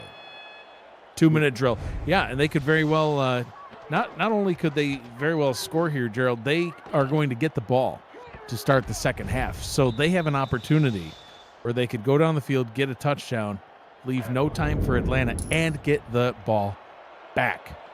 So 5 interceptions in the first 20 quarters, 3 interceptions in the last 2 quarters for Dynasty. We talked about it. 7th best in the league with the fewest interceptions. He's on pace to match the season total in this one. Yeah, it's pretty tough to see that kind of happen because their offense was rolling so well. Look at this. Oh, that one. Another close one. DJ Bandit, he's had a couple of opportunities like that tonight, Gerald, where he's almost caught the ball and then gets just pounded out. This Atlanta defense doing what their name says, swarming around the receivers. Yeah, and they are. And he had like I said, it's a second drop right there that he's had that you would think he's got to help his quarterback out right there and pull those in. 2nd down and 10. West moves from left to right. Brown, 5-step drop, quick pass down to the bottom. Whoa. That time DJ Bandit gets the catch. He'll gain 6, sets up the Desperados with a 3rd down and 4. Now they're still outside of field goal range, Gerald. They got to keep this drive going if they want to get any points out of it. And is this a situation right here at 3rd and 4 where you're like, hey, there's some sort of maybe a draw play lined up for Phoenix Jones right here, right? It's more of a passing formation. But I can tell you right now, Atlanta is not looking anywhere near the run right now. Brown throws, complete to Manning, gets the 1st down, tackled at the 28-yard line, calls a timeout. 1:04 to go here in the first half. God, it's insane how dominant Gabriel Manning has been on the season up to this point, and he's actually, kind of showing up now, right? Like the second half of the first quarter, and now here in the second quarter, right? He's got, they have themselves, definitely within field goal range for their kicker here, but they're looking for 6 to take a full-on touchdown lead. 87 yards on the game now for Manning. Brown back to throw again, goes over the middle. Oh, has what? Manning, 1st down and goal. Oh, caught that like through the defender. How did that happen? He threw it right over the defender's head, and Manning pulled it in. What is going on right now? 113 yards as we get the updated total. And put that on for his, 100-yard games this season. That'll mark number 4 this season. It was great coverage by Nathan Barnett. Just couldn't quite get there. This time goes down to the bottom and tackled by Jay Miraculous. Gabriel Manning lined up down at the bottom of your screen. Nathan Barnett in on the coverage. Brown looking to throw and sacked. No celebration time for you, sir. They're going back into the hurry-up. I don't understand why they're going in a hurry-up. Realign. They must like what they see. I don't know. Throwing up top. That one's incomplete. And the no huddle kind of killed that drive for him, Gerald. Yeah, I don't know what they're doing right there, because that's the thing where you have plenty of time. You did not have to go through the no huddle. You didn't have the protection right. You knew Atlanta was bringing pressure, especially after the first sack. They brought a ton of pressure and forced them in a situation. But the only good thing is that they didn't turn the ball over, and they still have a chance to take the lead here. But it was such a missed opportunity. There was no need to go in the hurry up there. Takeda Yuki on for the field goal. It's up and good. Tulsa takes their first lead of the ball game. And, they had an opportunity, of course, to get a touchdown there and didn't get it. But, if I'm a Tulsa fan, if I'm a Tulsa coach, I'm fine. Because in a game that looked like it was just, the wheels had fallen off the wagon caught on fire and burned into a crisp. They got it turned around thanks, obviously, in large part, almost exclusively, to Nate Heslop, keeping them in the game. 2 pick sixes, and now they get a field goal to take the lead. He's actually scored more points than his offense. Got an update from Jacksonville. We'll send it back to Cameron Irvine at SFL Studios. Thank you, Mike. Before this play, San Diego's longest pass of the season was 32 yards. This one goes to Benji Matson, eventually, for 64 yards. Run, Benji, run! The drive would end in a touchdown, and San Diego would take the lead for the first time today, 13-10. Back to you in Atlanta. Hashtag throw it to the tight end, but he ran out of gas. He did run out of gas, but the beauty of that is that what Cam said. San Diego takes the lead. Believe in the San Diego Johnny Picklers. I did. There's still a lot of game left in that one, too.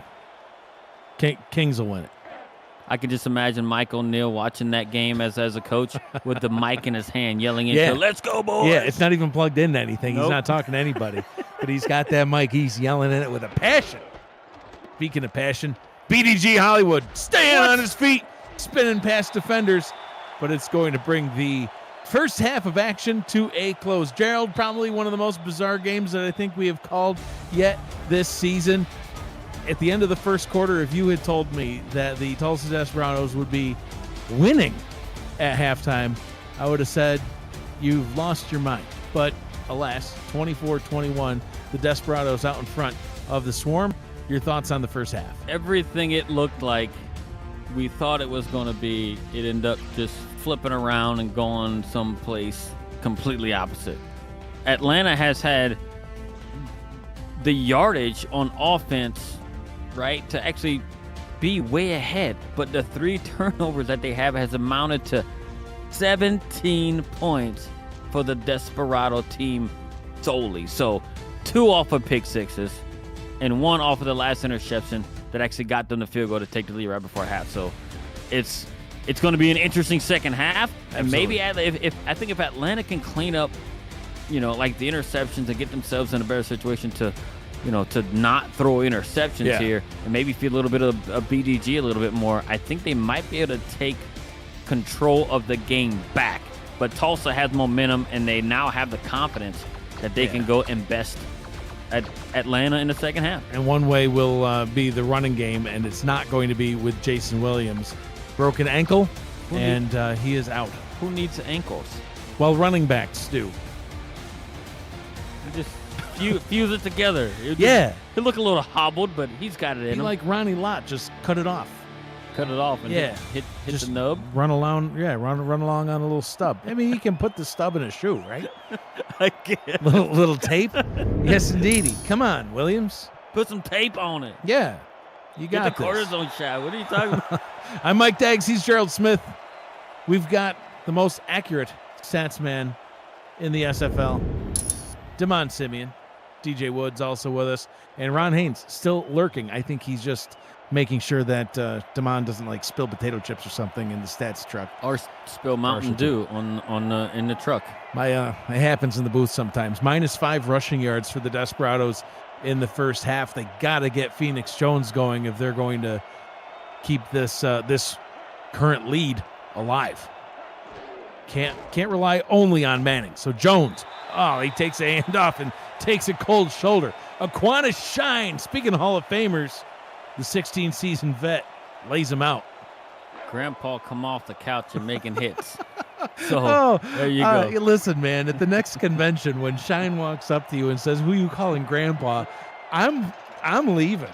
You're on your own. And he's leading the team in tackles. Grandpa's making it happen. No, you're just doubling down. Okay. 2nd and 11. Brown to throw.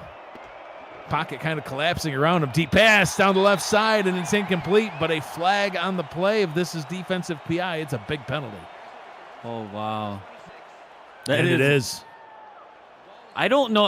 Hopefully we get a replay here. I don't know if I saw much contact there. Well, but we're going to see. That was, I don't know. Per the definition of the rule, he did contact him. I wouldn't have called it, right? The defender came off his current guy to make a play on the ball. He wasn't making a play on the receiver. He was trying to make a play on the ball and just couldn't get there. He has just as much right to the ball as the wide receiver does. Yeah. A little bit of a shoulder bump, I don't think is anything to call there. About a 27-yard penalty. Fresh set of downs for the Desperados. Brown up top, gets it back to Manning. Complete at about the Atlanta 40-yard line. And, hey, thanks to a penalty, but whatever, they're on the move. Do you think Mike Brown, I don't know if this is true, I feel like Michael Brown drops back and says, Manning's going to be open. I'll wait for him to get separation, then throw it. Yeah, but it's like you have plenty of receivers, though. Like, he's looking at, hey, there's Sanzo. There's West. Oh, I see Jay Viper, too. Ooh, Manning. I'll throw it that way. It's like, Brown. You got 3 wide on the field right now. They're going to go to Jones. Jones stuffed again. He's struggled tonight so far, Gerald. Still negative yardage on the day, 2nd and 9. Yeah, and as I said, and as I'm telling them, hey, they need to get, Phoenix Jones going. Aquana Shine's like, no, they're not. I'm going to stuff that in the middle anytime I'm going to try and run it. Brown to throw. Gets it up top. Wow. That one goes to Lars Bizarre. Wow. Yeah, they might take a look at how close he was to the sideline, but currently Lars Bizarre gets another catch, gets the first down. And we're going to get a really good replay right here. He stayed in bounds all day. Yeah, absolutely. Great footwork by the by the fullback there, keeping it back and picking up the first down. Is he a fullback? I know the roster says he's a fullback. His jersey number implies he's a fullback, but he's got the hands of a receiver and the turning ability of a running back. Brown throws down the middle of the field and actually throws it to somebody else. Hey, if you can't get Phoenix Jones going in the running game, get him going in the passing game. Great catch by Jones. Moves the chains. Yeah, Phoenix Jones is like, I can't get positive yards running, throw it to me, and I'll make it happen. And he does. Coming out of the backfield, too. And I think they're doing that at the right time because these last 2 plays went to the guys out of the backfield there. And when you're looking at Manning off the, spread out wide, they're not looking at the running backs coming out of the backfield. So very good choice of throwing the ball to those 2 guys on the last 2 plays by Michael Brown. Deion James getting involved in the running game. Now he gains 3 on that play. 2nd down and 7. Tulsa out in front, Gerald, and they're looking to extend that lead. Yeah, and they're right here, right inside the 10-yard line, and they can be real selective right here, right? Because they feel like they are in control of the game right now. Brown to throw. Takes time. Gerald imploring him to throw up top, but he doesn't. Throws it down to Marquise Sango on the bottom, 3rd and 7. Gerald, what'd you see? Well, the way that the coverage was happening there, he actually had Phoenix Jones kind of going up the top right there. He had space. He was all on. He had a timing right. He could have hit him in stride, and I think Phoenix Jones very possibly could have made a move on anybody that was out there toward him and scored a touchdown. Brown, 7 of 10, 79 yards on his last 10 attempts, trying to get it into the end zone here. Throws short of the goal line. That one is incomplete. Tried to get it in the hands of Viper. And it's a 4th down. They're going to have to settle for their 2nd field goal on as many drives. Yeah, and here they are just about to kick this other field goal. Missed opportunity, in my opinion, on the previous play on 2nd down. But they made no mistakes here, and now they're getting themselves in a situation to take a 6-point lead with the field goal attempt. Field goal is up and good. 27-21 after a 9-play, 70-yard drive. At least ends in some points for the Desperados. Stay tuned for SFL announcements on enhancements and new features coming to the progression system, plus the location and details on the 2024 convention. The SFL is committed to improving the league and its convention each season and the next level of play off the field, in the pool, and on the portal. It's coming soon. Is that a hint? Could be. Look at that Tulsa wide receiver comparison compared to Manning. Wide receivers, tight end targets, not named Manning. 10 targets, 1 catch, 6 yards. I think they need to put the rocks down from their hands and just help Manning out and Michael Brown. I got an idea. Put Nate Heslop in offense. Dude can catch. Dude can run. So dude can can David score. Ware. Yeah. Why not? I mean, they do need them on defense. Maybe. First down and 10 from the Atlanta 20-yard line. On that one goes to the backup for Jason Williams. It's Skip Hicks. He'll be in for the duration of this one. Williams down with a broken ankle. 2nd and 10. I tell you what, one of the scariest linebackers I've known, and I've actually coached this guy here, right? It's Tony Roberto or Anthony Roberto. Just He just looks like a scary guy. He was even scary when I coached him in St. Louis. Then he goes to London, he'd be even more scary. Now he's in Tulsa, being a menace in a linebacker position. I mean, 6'3", 250 on paper. I challenge him to step on a scale. When we saw him in this game, I'm scrolling through the list of defensive linemen. I'm like, where's 98? Because that guy is humongous. Nope, he's a linebacker. Okay, Dynasty to throw on 3rd down and 11, going down the right side, and that one is complete to Kate Marion. Haven't called her name in a while. 3 catches in the first quarter, nothing since. Gets a catch there and gets the first down. And that's something they need to actually get themselves back some of the momentum, because they haven't done it. And give it to Dynasty. That was all arm. He did not step into that throw and just slung it out to K. Marion and being able to get it because the pressure was coming in his face. He could not step into the throw, but he still made a good one on that one to get themselves where they are. And look, and that was a morale booster, in my opinion, picking up that first down. Gets this one back down into the hands of Hicks, but Gerald Demond Simeon asking a good question from the stats truck. Where's BDG? I think he's out on the field now, but saw a few handoffs to Hicks in a row. Yeah, and BDG is where they can excel here, right? They got to be real selective with what they do when he's on the field, right? You want to give him the ball when he's on the field. He's a playmaker, and they might be able to slow the game down and get themselves in a better situation to sustain a drive. Hollywood gets crushed by the aforementioned Tony Roberto. Goes nowhere, 3rd and 11.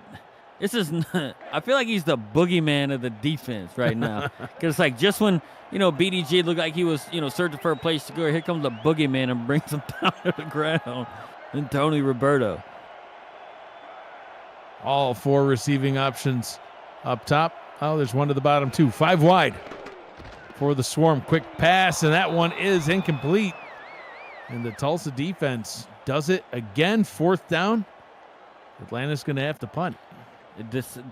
Tulsa has done something in this game that I think is even still got Atlanta in a state of like shell-shocked with 2 pick sixes, and then the 3rd interception that they got a field goal off of. And Atlanta, I don't know what happened. I won't say the wheels have fallen off, but they just don't look right now. Is it because Jason Williams is out and they can't get the run game? Nice mix of BDG and Williams like they had early on in the game, or is it because they really are trying to figure out, have their deer in the headlight moment, like, hey, we need to get our bearings. We don't know what's going on right now. Atlanta started the game off with a 4-play, 73-yard drive, ending in a 46-yard touchdown pass through a pick six on their next drive, but came back 11 plays, 71 yards, rushed it in for a touchdown. 7-play, 65-yard drive after that one. All 21 points coming in the first quarter. They have done nothing but throw another pick six since. And now Phoenix Jones carries the ball for Tulsa. Tulsa with a 6-point lead and possession of the football. Gerald, as we tick past the halfway point of the third quarter. Gabriel Manning, the star of the offense so far tonight, 124 yards on 8 catches. The receiver, or I should say the person with the second most catches on Tulsa, Nate Heslip, but he's currently on the sideline right now since he plays defense. So just throwing that out there. Even David Ware matches the other production of the pass catchers of Tulsa other than Gabriel Manning with the one. Phoenix Jones has 2. So he's tied with Heslip for second most on the team.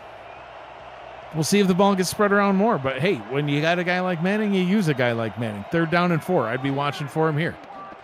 Brown, back to pass. Throws it down to the bottom. This one is complete to DJ Bandit, but short of the line to gain. 4th down and 3. And that was great coverage right there by King Henry, just staying out on the edge, right? Knowing, coming down from his safety position, be able to cover that edge right there on an out route and forced a bad throw, and now they're forcing Tulsa to punt. This is something I think that they can do with a 3-and-out that they had right here from Tulsa. They need to get their offense back on track. Punt goes down at the 31-yard line. Return, broke a tackle, and then got absolutely laid out. Gets it up to the 38-yard line. I mean, is that something we're going to have to see? I mean, we know that Henry McGee had a huge return for a touchdown last week. I do believe it was last week. That kind of, got them going in the right direction. And he's an electric return man. That's one of the fastest guys in the league, Henry McGee is. So, which is why they got him in those situations to be successful. Put him in a situation to succeed. I think he might be the fastest guy in the league. I don't think there's anyone else that can run as fast as him. 3 receiver set on first down. Dynasty. Roberto. Back to pass. Getting that one up to Talon Steele. Gets a 7-yard gain. What a blitz pickup on the edge there, because I saw the boogeyman coming around the Dynasty's blind side. And I seen him come around the edge. A very, very good blitz pickup by the blockers right there to give Dynasty that extra few seconds to do it. Man, Mitchell O'Brien picked it up. Look at good for him. I formation on 2nd down and 3. 6 on the line for the Desperados. They're looking to stuff Hollywood here, and they do. Get him for a 2-yard loss. 3rd and 5. Yeah, David Ware, right? He's been playing really, really well up in the middle. He's got that pick early in the game, and he's being, him and Roberto holding it down right up in the middle of the linebacker spot. But this is a big 3rd down for Atlanta right here. 3rd and 5. Dynasty rolls out to his left. Pressure coming. Pumps and sacked.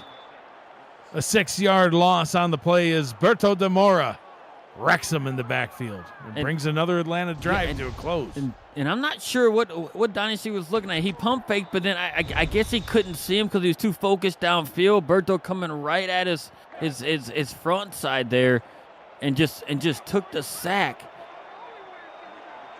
I thought this could have been a drive for Atlanta to kind of regain some of the momentum, and now compared to the first half where we had 45 points scored. Now we only had 3 almost through the, thus far in the second half. Oh, that and in the first half, you remember all these stats that you're seeing on the screen now were all heavily in Atlanta's favor. The number of total plays run, in this case, the first downs. Here in the second half, everything's been going Tulsa's way. Yeah, Tulsa looking. I can't explain what's going on with Atlanta's offense right now. Look, and could it be because of the injury? Right, they lost that balance as far as BDG and Williams, like I talked about earlier on their previous drive. But things haven't looked right since then. Yeah, they just look out of sorts a bit. 1st down and 10 for the Desperados. Michael Brown, 14 of 24. 173 yards. He'll pass on 1st down, dumps it down to the bottom. Lars Bazar gets his 3rd catch of the ball game, Gerald, and he's cooking. Right, and the thing about it is, on that particular play right there, Atlanta finally got penetration from Leo Jefferson right up the middle. But Michael Brown found Lars Bazar right coming out of the backfield and was able to dump it off to him before, Jefferson and Williams up the middle could get anywhere close to him. Jones just can't seem to find a running lane in today's ball game, Gerald. You talked about it in the pregame show about getting Jones involved. 75 carries, 331 yards to come into today's game. Both top 10 ratings in the league, averaging 4.4 yards per carry.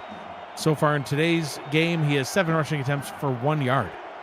Well, Atlanta's got a top 5 rushing defense, right? Yeah, so they've top 1 today. They've been doing stuff, and they're holding them down. I mean, to relatively no yards on the ground. Combined 7 yards in the rushing game. Brown to throw, gets it easily across to a wide open Gabriel Manning. And a fresh set of downs for the Desperados. They're in Atlanta territory now. Yeah, and it's been key having Michael Brown back, too, ever since he went out with the injury and was able to come back in the game. Yeah.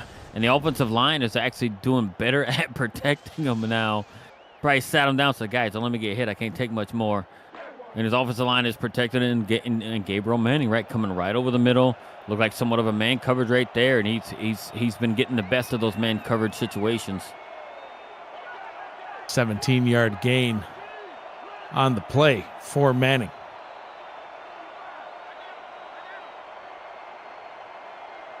West moves up top.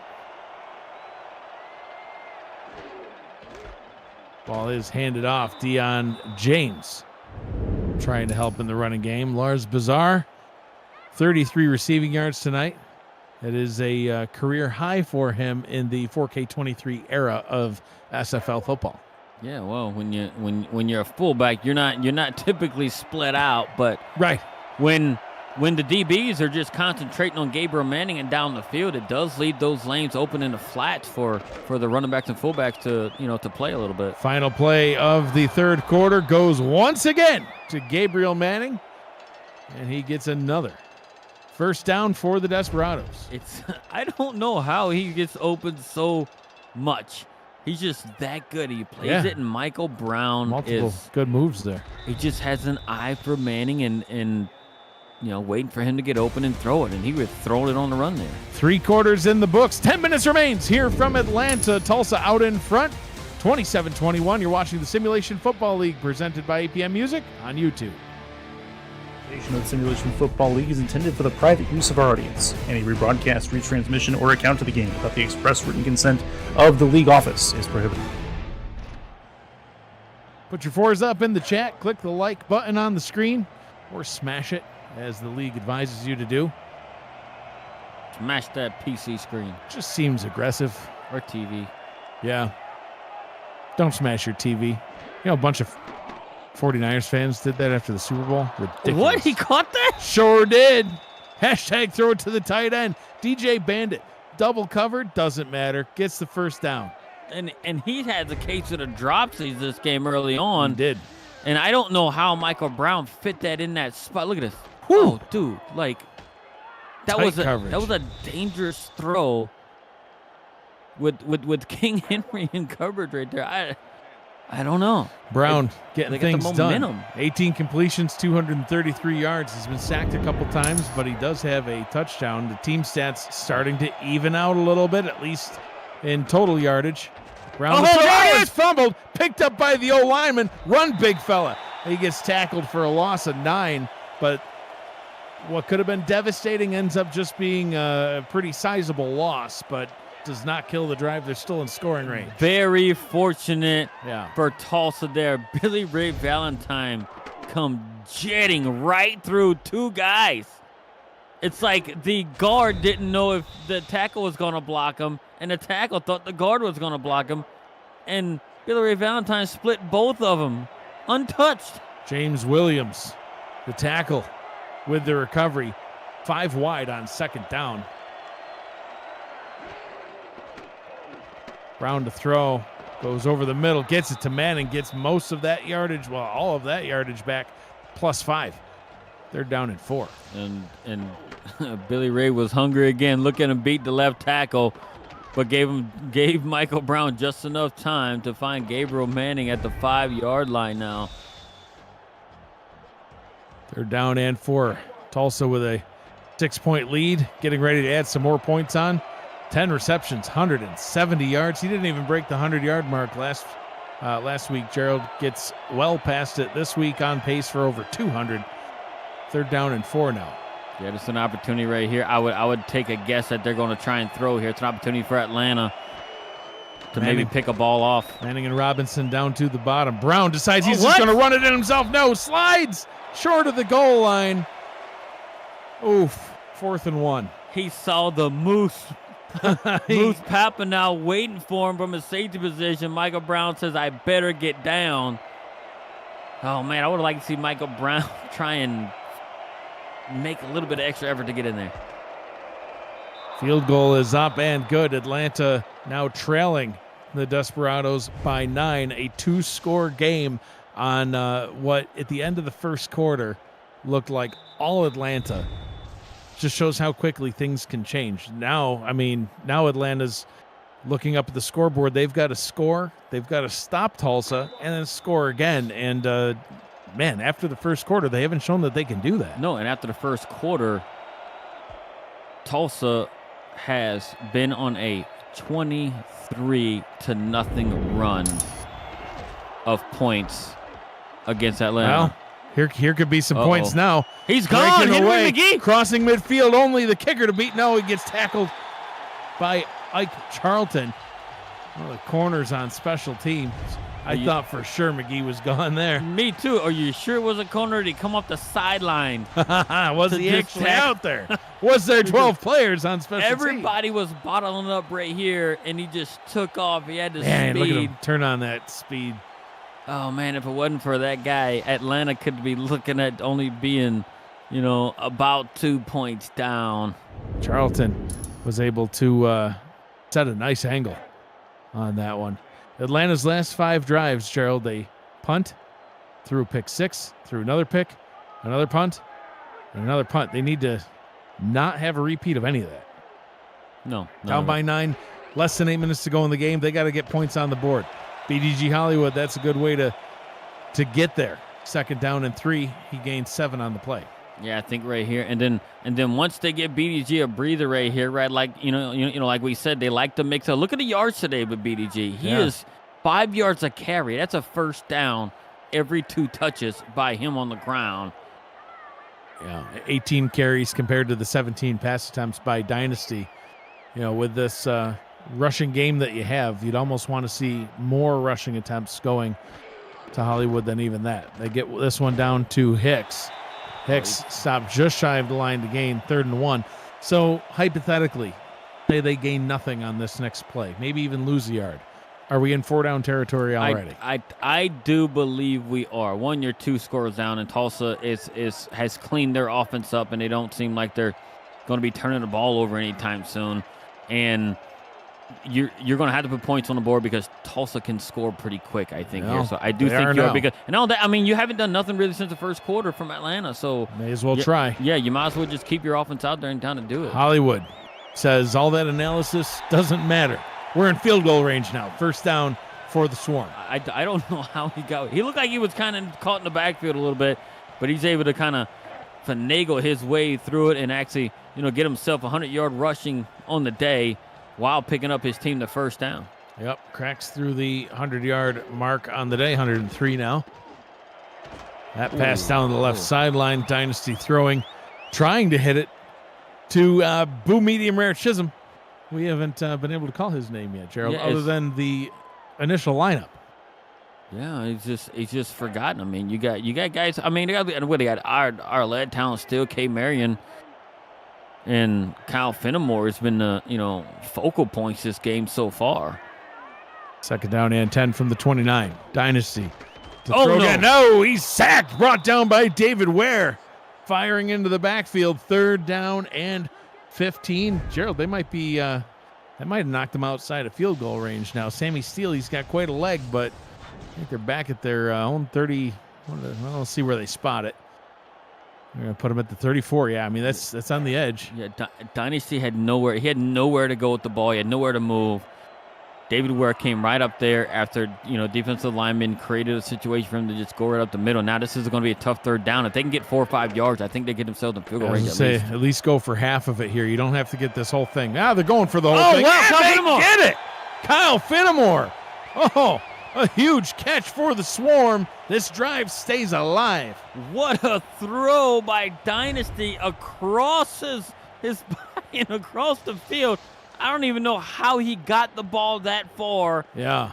Like throwing it flat-footed. It was the arm strength for him to get it that far, throwing flat-footed and kind of running the opposite direction. And this is something that they really, really needed right here. Now, it could be, I think, without Jason Williams, I think it's got to be Mitchell O'Brien and BDG right here. And they're going to throw. Nice pass or block picked up by O'Brien. That was very, very good blitz pickup because they were coming right at Dynasty's back off the edge. Yeah. Yep. Hollywood takes the dump down, gets it up to about the 3.5. 2nd down and goal as we hit the midway point of the 4th quarter. And I think this is a situation right here. You can get your tight ends involved right in some slants right over the middle. Talent Steele down at the bottom. He stays in as a block. And Hicks doing his best Jason Williams impression.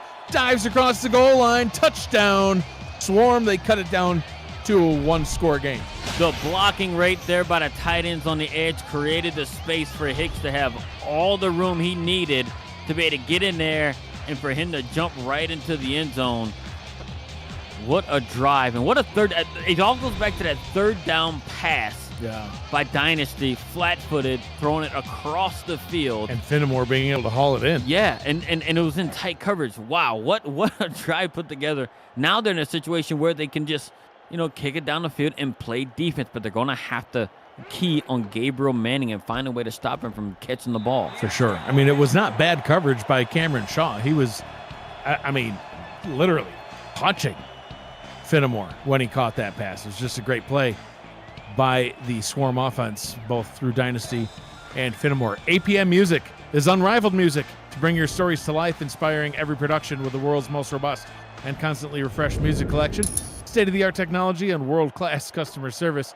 APM Music is the official soundtrack of the Simulation Football League. To explore their library and find the perfect track for your projects, visit apmmusic.com. So Tulsa gets the ball at their own 30-yard line. Nice return by West. And we'll see what they're able to do on this drive. Michael Brown, 19 of 29. Right around 250 yards offense. He's got a passing touchdown. So far, he has kept the ball in the hands of only Tulsa players. The running game just non-existent in this one. We'll see if they start to get it going here as they're nursing now a 2-point lead. They're going to start with a pass from Brown. The pocket just collapses around him and nearly throws an interception. Falls harmlessly to the turf. 2nd down and 10. And an update from Jacksonville. Cameron Irvine back at SFL Studios. Thank you, Mike. Late in this one, San Diego has started to take charge. Johnny Pickler over 300 yards passing, including this beaut to Eagle Mondavi, who stretches up to get that one. 26-10 Mavericks. They're pinned back deep, but only 8 minutes left. Back to you in Atlanta. You know what I didn't see? I didn't see Mike O'Neill with the mic in his hand, but he looked pretty happy on the sideline. Oh, Gabriel Manning wide open. Once again, he's just been finding a nice comfy spot in the zone to just nestle down and wait for the pass to come in from Brown, and gets another big gain there. And I would think right here. Look, I know it's not crazy late in the game, but I would think that Tulsa would want to try and kill some clock. That's what I'm saying. And run some time because of how Atlanta has struggled on offense for so long, throughout this game after the first quarter. But they're sticking to who they are, and it's going to sling it out. Sure are. Deion James in the backfield, but they throw it over the Manning. And can he get into the end zone? No, he's tackled at the 5-yard line. But another 1st down and goal for Tulsa. Yeah, wiggle those shoulders. You got your team to lead, and you're about to score again. 1st and goal from the 5. That should have been an interception by the Moose Papanow, because he broke on that ball and just misplayed it severely. And Gabe Manning was looking for a touchdown, but for some reason he decided to want to showboat and actually hit the spin move. Wow. 234 yards. I told you he was on pace for 200. Well, he got that and kept going. Papanow had position. He could have picked it off. Brown to throw again, short of the goal line. That one's incomplete. Pass once again to Bandit. 2nd and goal. Yeah, Bandit, that's the case of the drops. He's again right there, but it was really good coverage. Good credit to the defense right there by being stuck to him like grooves. Grant Hardaway on him as he's coming across the way to knock the ball down. Now, what Atlanta needs here is to force a field goal. Or a turnover. Yeah. But I think they just can't let them get in the end zone at all. Ball is handed off to Phoenix Jones, and story of the night for Jones. Bottled up right at the line. No gain on the play on his 8th rushing attempt. Still only 1 yard on the stat sheet. He does have 16 yards receiving, but a big 3rd down and goal for both of these teams, Gerald.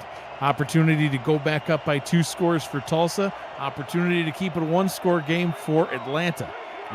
And Shawn Allen has played a phenomenal game from the linebacker spot today. Brown to throw. Looks, fires, end zone, and it's incomplete.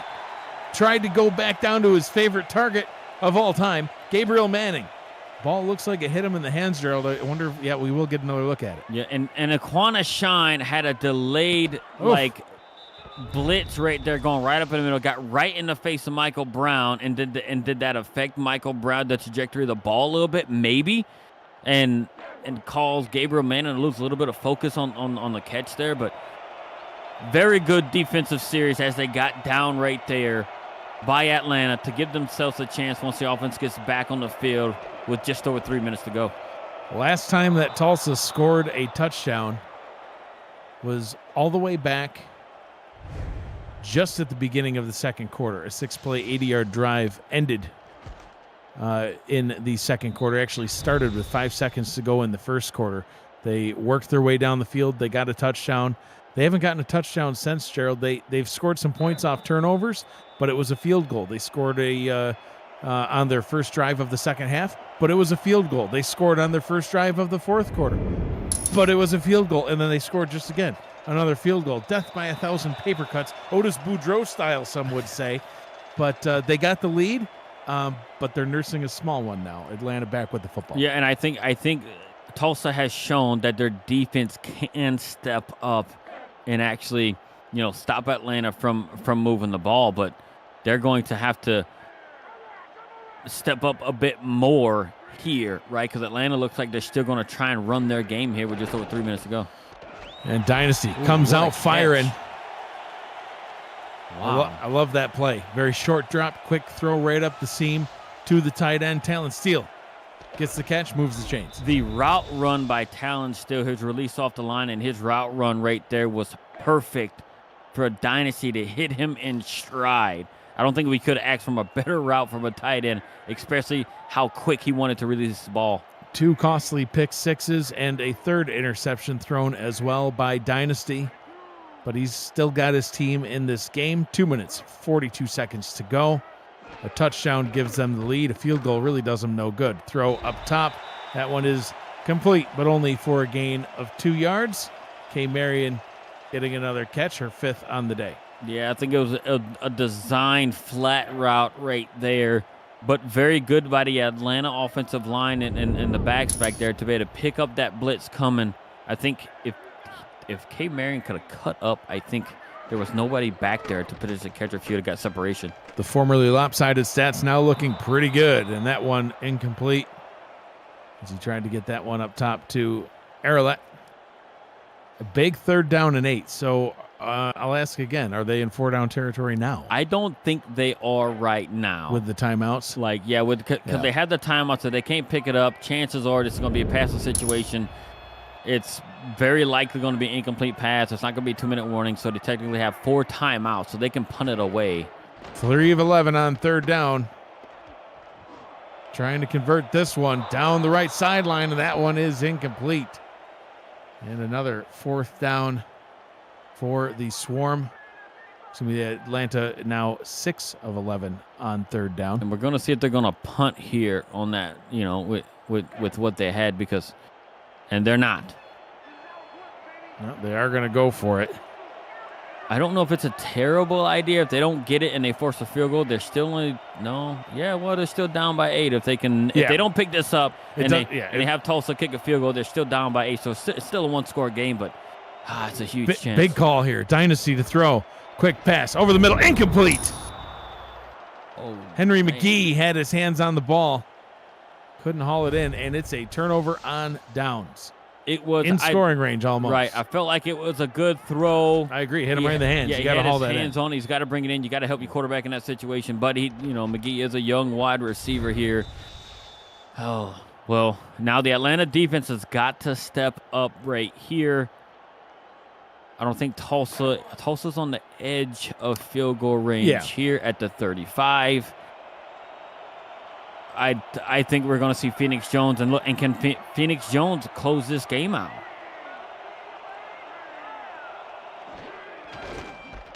Jones takes the handoff, gains a yard on the play, and that'll bring us to the 2-minute warning.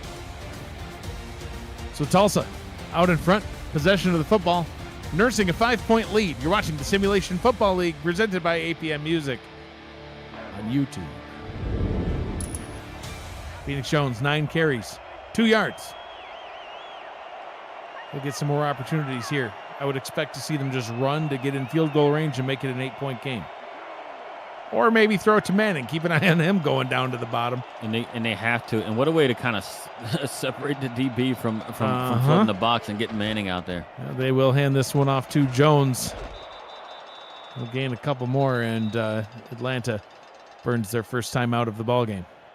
Yeah, and it's a big. So if you're Tulsa here, are you putting the ball in the air? Right, chances. I mean, your run game has not been stellar at all. Right, to say the least. I mean, do you just give it to Phoenix Jones here, or do you put it in the air and dance with the girl that brought you? Or do you just run it to try and get yourself in a situation to kick a field goal? Hands the ball off to Jones and stuffed again. The top 5 rushing defense of the Swarm. And Short Allen gets it done. Short Allen, once again, like I said, he's had such a stellar game from the outside linebacker position, adding to his tackle total. He's got, that'll be his 6th, 7th, 8th tackle. But Tulsa, I would have punt. I would have tried the field goal here. Yeah, maybe they just didn't want to give Atlanta the field position. They thought, you know what, let me just pin them back deep. Ball's going to drop down around the 10-yard line. See where it bounces. Bounces straight out of bounds. At the 10. Yep. So, good punt by Yuki. So 90 yards. 90 yards to go. Atlanta needs a touchdown. Field goal does them no good. They've already called a couple of timeouts. I'll answer my own question now, Gerald. It's 4-down territory the rest of the way. Oh, it is. You have one timeout here. It's a do or die here. Everything's 4-down territory, so any play they can call can set themselves up for 4 downs. Dynasty down the left side gets the completion. They'll burn their final timeout. Tomorrow night, SFL action on YouTube begins when Minnesota and Carolina put their winning streaks on the line at 6:30 p.m. Eastern Time. Other games include Charleston, Los Angeles, Louisiana, Seattle, and Baltimore, Mexico City. For the full schedule of kickoff dates and times, visit Simulationfl.net. 5 wide on first down from their own 24. Dynasty. Deep pass down the middle and completely overthrows McGee. Actually caught the defender off guard, Travis Arthur, and knocked down by the pass. Yeah, I don't think he was ready for it. He was looking at McGee and the speed that McGee has, right? He's got to play, a deep center field because you can't let McGee get behind you. He catches the pass, he's gone. Hit him right in the head and knocked him down. Sticking with the 5 wide look, 2nd down and 10. This is where I think Boo Chisholm needs to his veteran presence could be. What? Oh, Fenimore! Away, crosses midfield, passes the 40, steps out of bounds right about the 41-yard line. I thought he was going to keep on going, but man, that sets Atlanta up in great position. Yeah, and I'm not sure what Cameron Shaw was looking at. It was straight man coverage. Cameron Shaw broke on something here. I don't know what he was doing. Got turned around, and Kyle Fenimore had 5 yards of separation on Cameron Shaw, and it could have been more yards if Fenimore didn't run out of bounds. Yeah, good move by Fenimore to get himself open. He passes the 100-yard mark on the day, 106 officially. And now they change up their look, Gerald. 2 receivers on the field.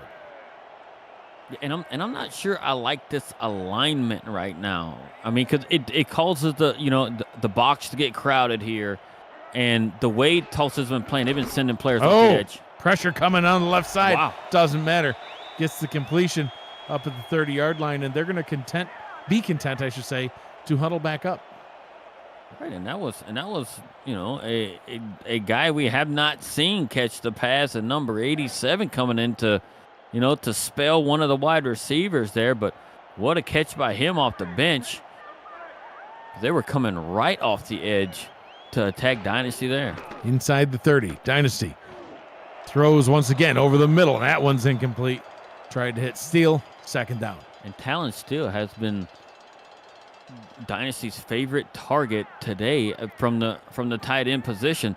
And I think this is where a Hall of Fame wide receiver like Boo Chisholm has got to make his presence known, especially when he's out there on the field, right? Like he's got one of the best route runners the league has ever seen. And he's got to be out there, find himself open when he's out there. Dynasty, another jump pass. This one's tipped. Tip drill could have been picked, but it wasn't. Falls harmlessly to the turf. 3rd down and 10. 2 more shots to at least get a first down and keep the drive going. Yeah, I'm just not a fan of the offensive alignment by Atlanta like the last couple of plays and getting in a somewhat a bunch type set. You need something like this right here. Put your pass catchers out there. Yeah. Make Tulsa cover your guys, right? Tulsa, coming into this game had the worst passing defense in the league. Make them cover your playmakers. Chisholm on the field, moves up top. Empty backfield for the Swarm. Dynasty throws up top. That one's incomplete. Brings up a 4th down. Meanwhile, in Jacksonville, Gerald, you got your first pick of the week correct. San Diego goes on to win it 26-13 over the Jacksonville Kings. They drop their 2nd game in as many weeks. 2 losses in a row for Jacksonville. Atlanta, San Diego has found what works for them, and it's actually shown the last 3 weeks. Yep. So big 4th down. This one could be the ball game. If they can't get the first down or more, the game is over. Dynasty to throw. Whoa, down the middle, and it's incomplete, and the Desperados will hold on for the win. Henry McGee, the intended target again, and could not get the completion. The Desperados take over on downs, and with no timeouts remaining, they'll be able to kneel this one away. A great pop right there by Travis Arthur. Travis Arthur coming up with a big hit, and it's the 2nd time that Hitman McGee has had a reception in his hands that he could not pull down in a big moment. Tough loss for Atlanta, seeing how this game had started crazily in their favor.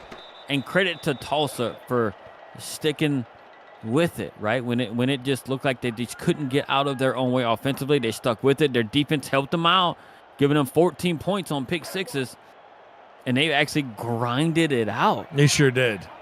Yeah, I mean, it looked like it was potentially over early. I mean, literally, after Atlanta scored their 3rd touchdown in the first quarter, I said, "And the route is on."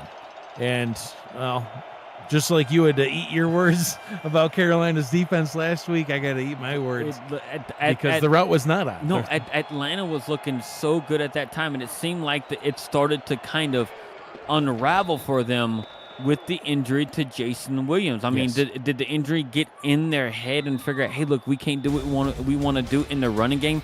Possibly. But they were running so efficient at the time. I mean, running and passing so efficient at the time, even despite, like the interceptions they had, their offense was still looking really, really good. But they just, I don't know, if the injury got in their head, they just wasn't focused like we've, had seen them in the past. So, and it could have got to them and put them in a situation where they just couldn't get out of their own way, I guess, in a sense on that one. And Tulsa was able to take advantage of it and be able to score. And with a rushing attack of only 10 yards, but when you're picking the ball off and getting, your defense is giving you 14 points off of pick sixes, that helps a ton. Tulsa Desperados improved to 3-2 on the season. Atlanta will fall to 3-3 next up for the Desperados. They head to Houston to take on the Headhunters. Atlanta heads into the bye week, and then they'll hit the road. They head down to Jacksonville to take on the Kings. More SFL action all weekend long, and a $5 super chat from Takeda Yuki. Thank you, Nate Heslip. He got my vote for player of the game. Why not? 2 pick sixes. This has been a presentation of the Simulation Football League presented by APM Music. Tulsa gets the win, 33-28. For Gerald Smith, Damon Simeon, DJ Woods, Cameron Irvine, and Matt Wilson, who will always be with me in spirit. I'm Mike Diggs. Thank you for joining us. Be kind to one another. Always choose happy. Have a great night.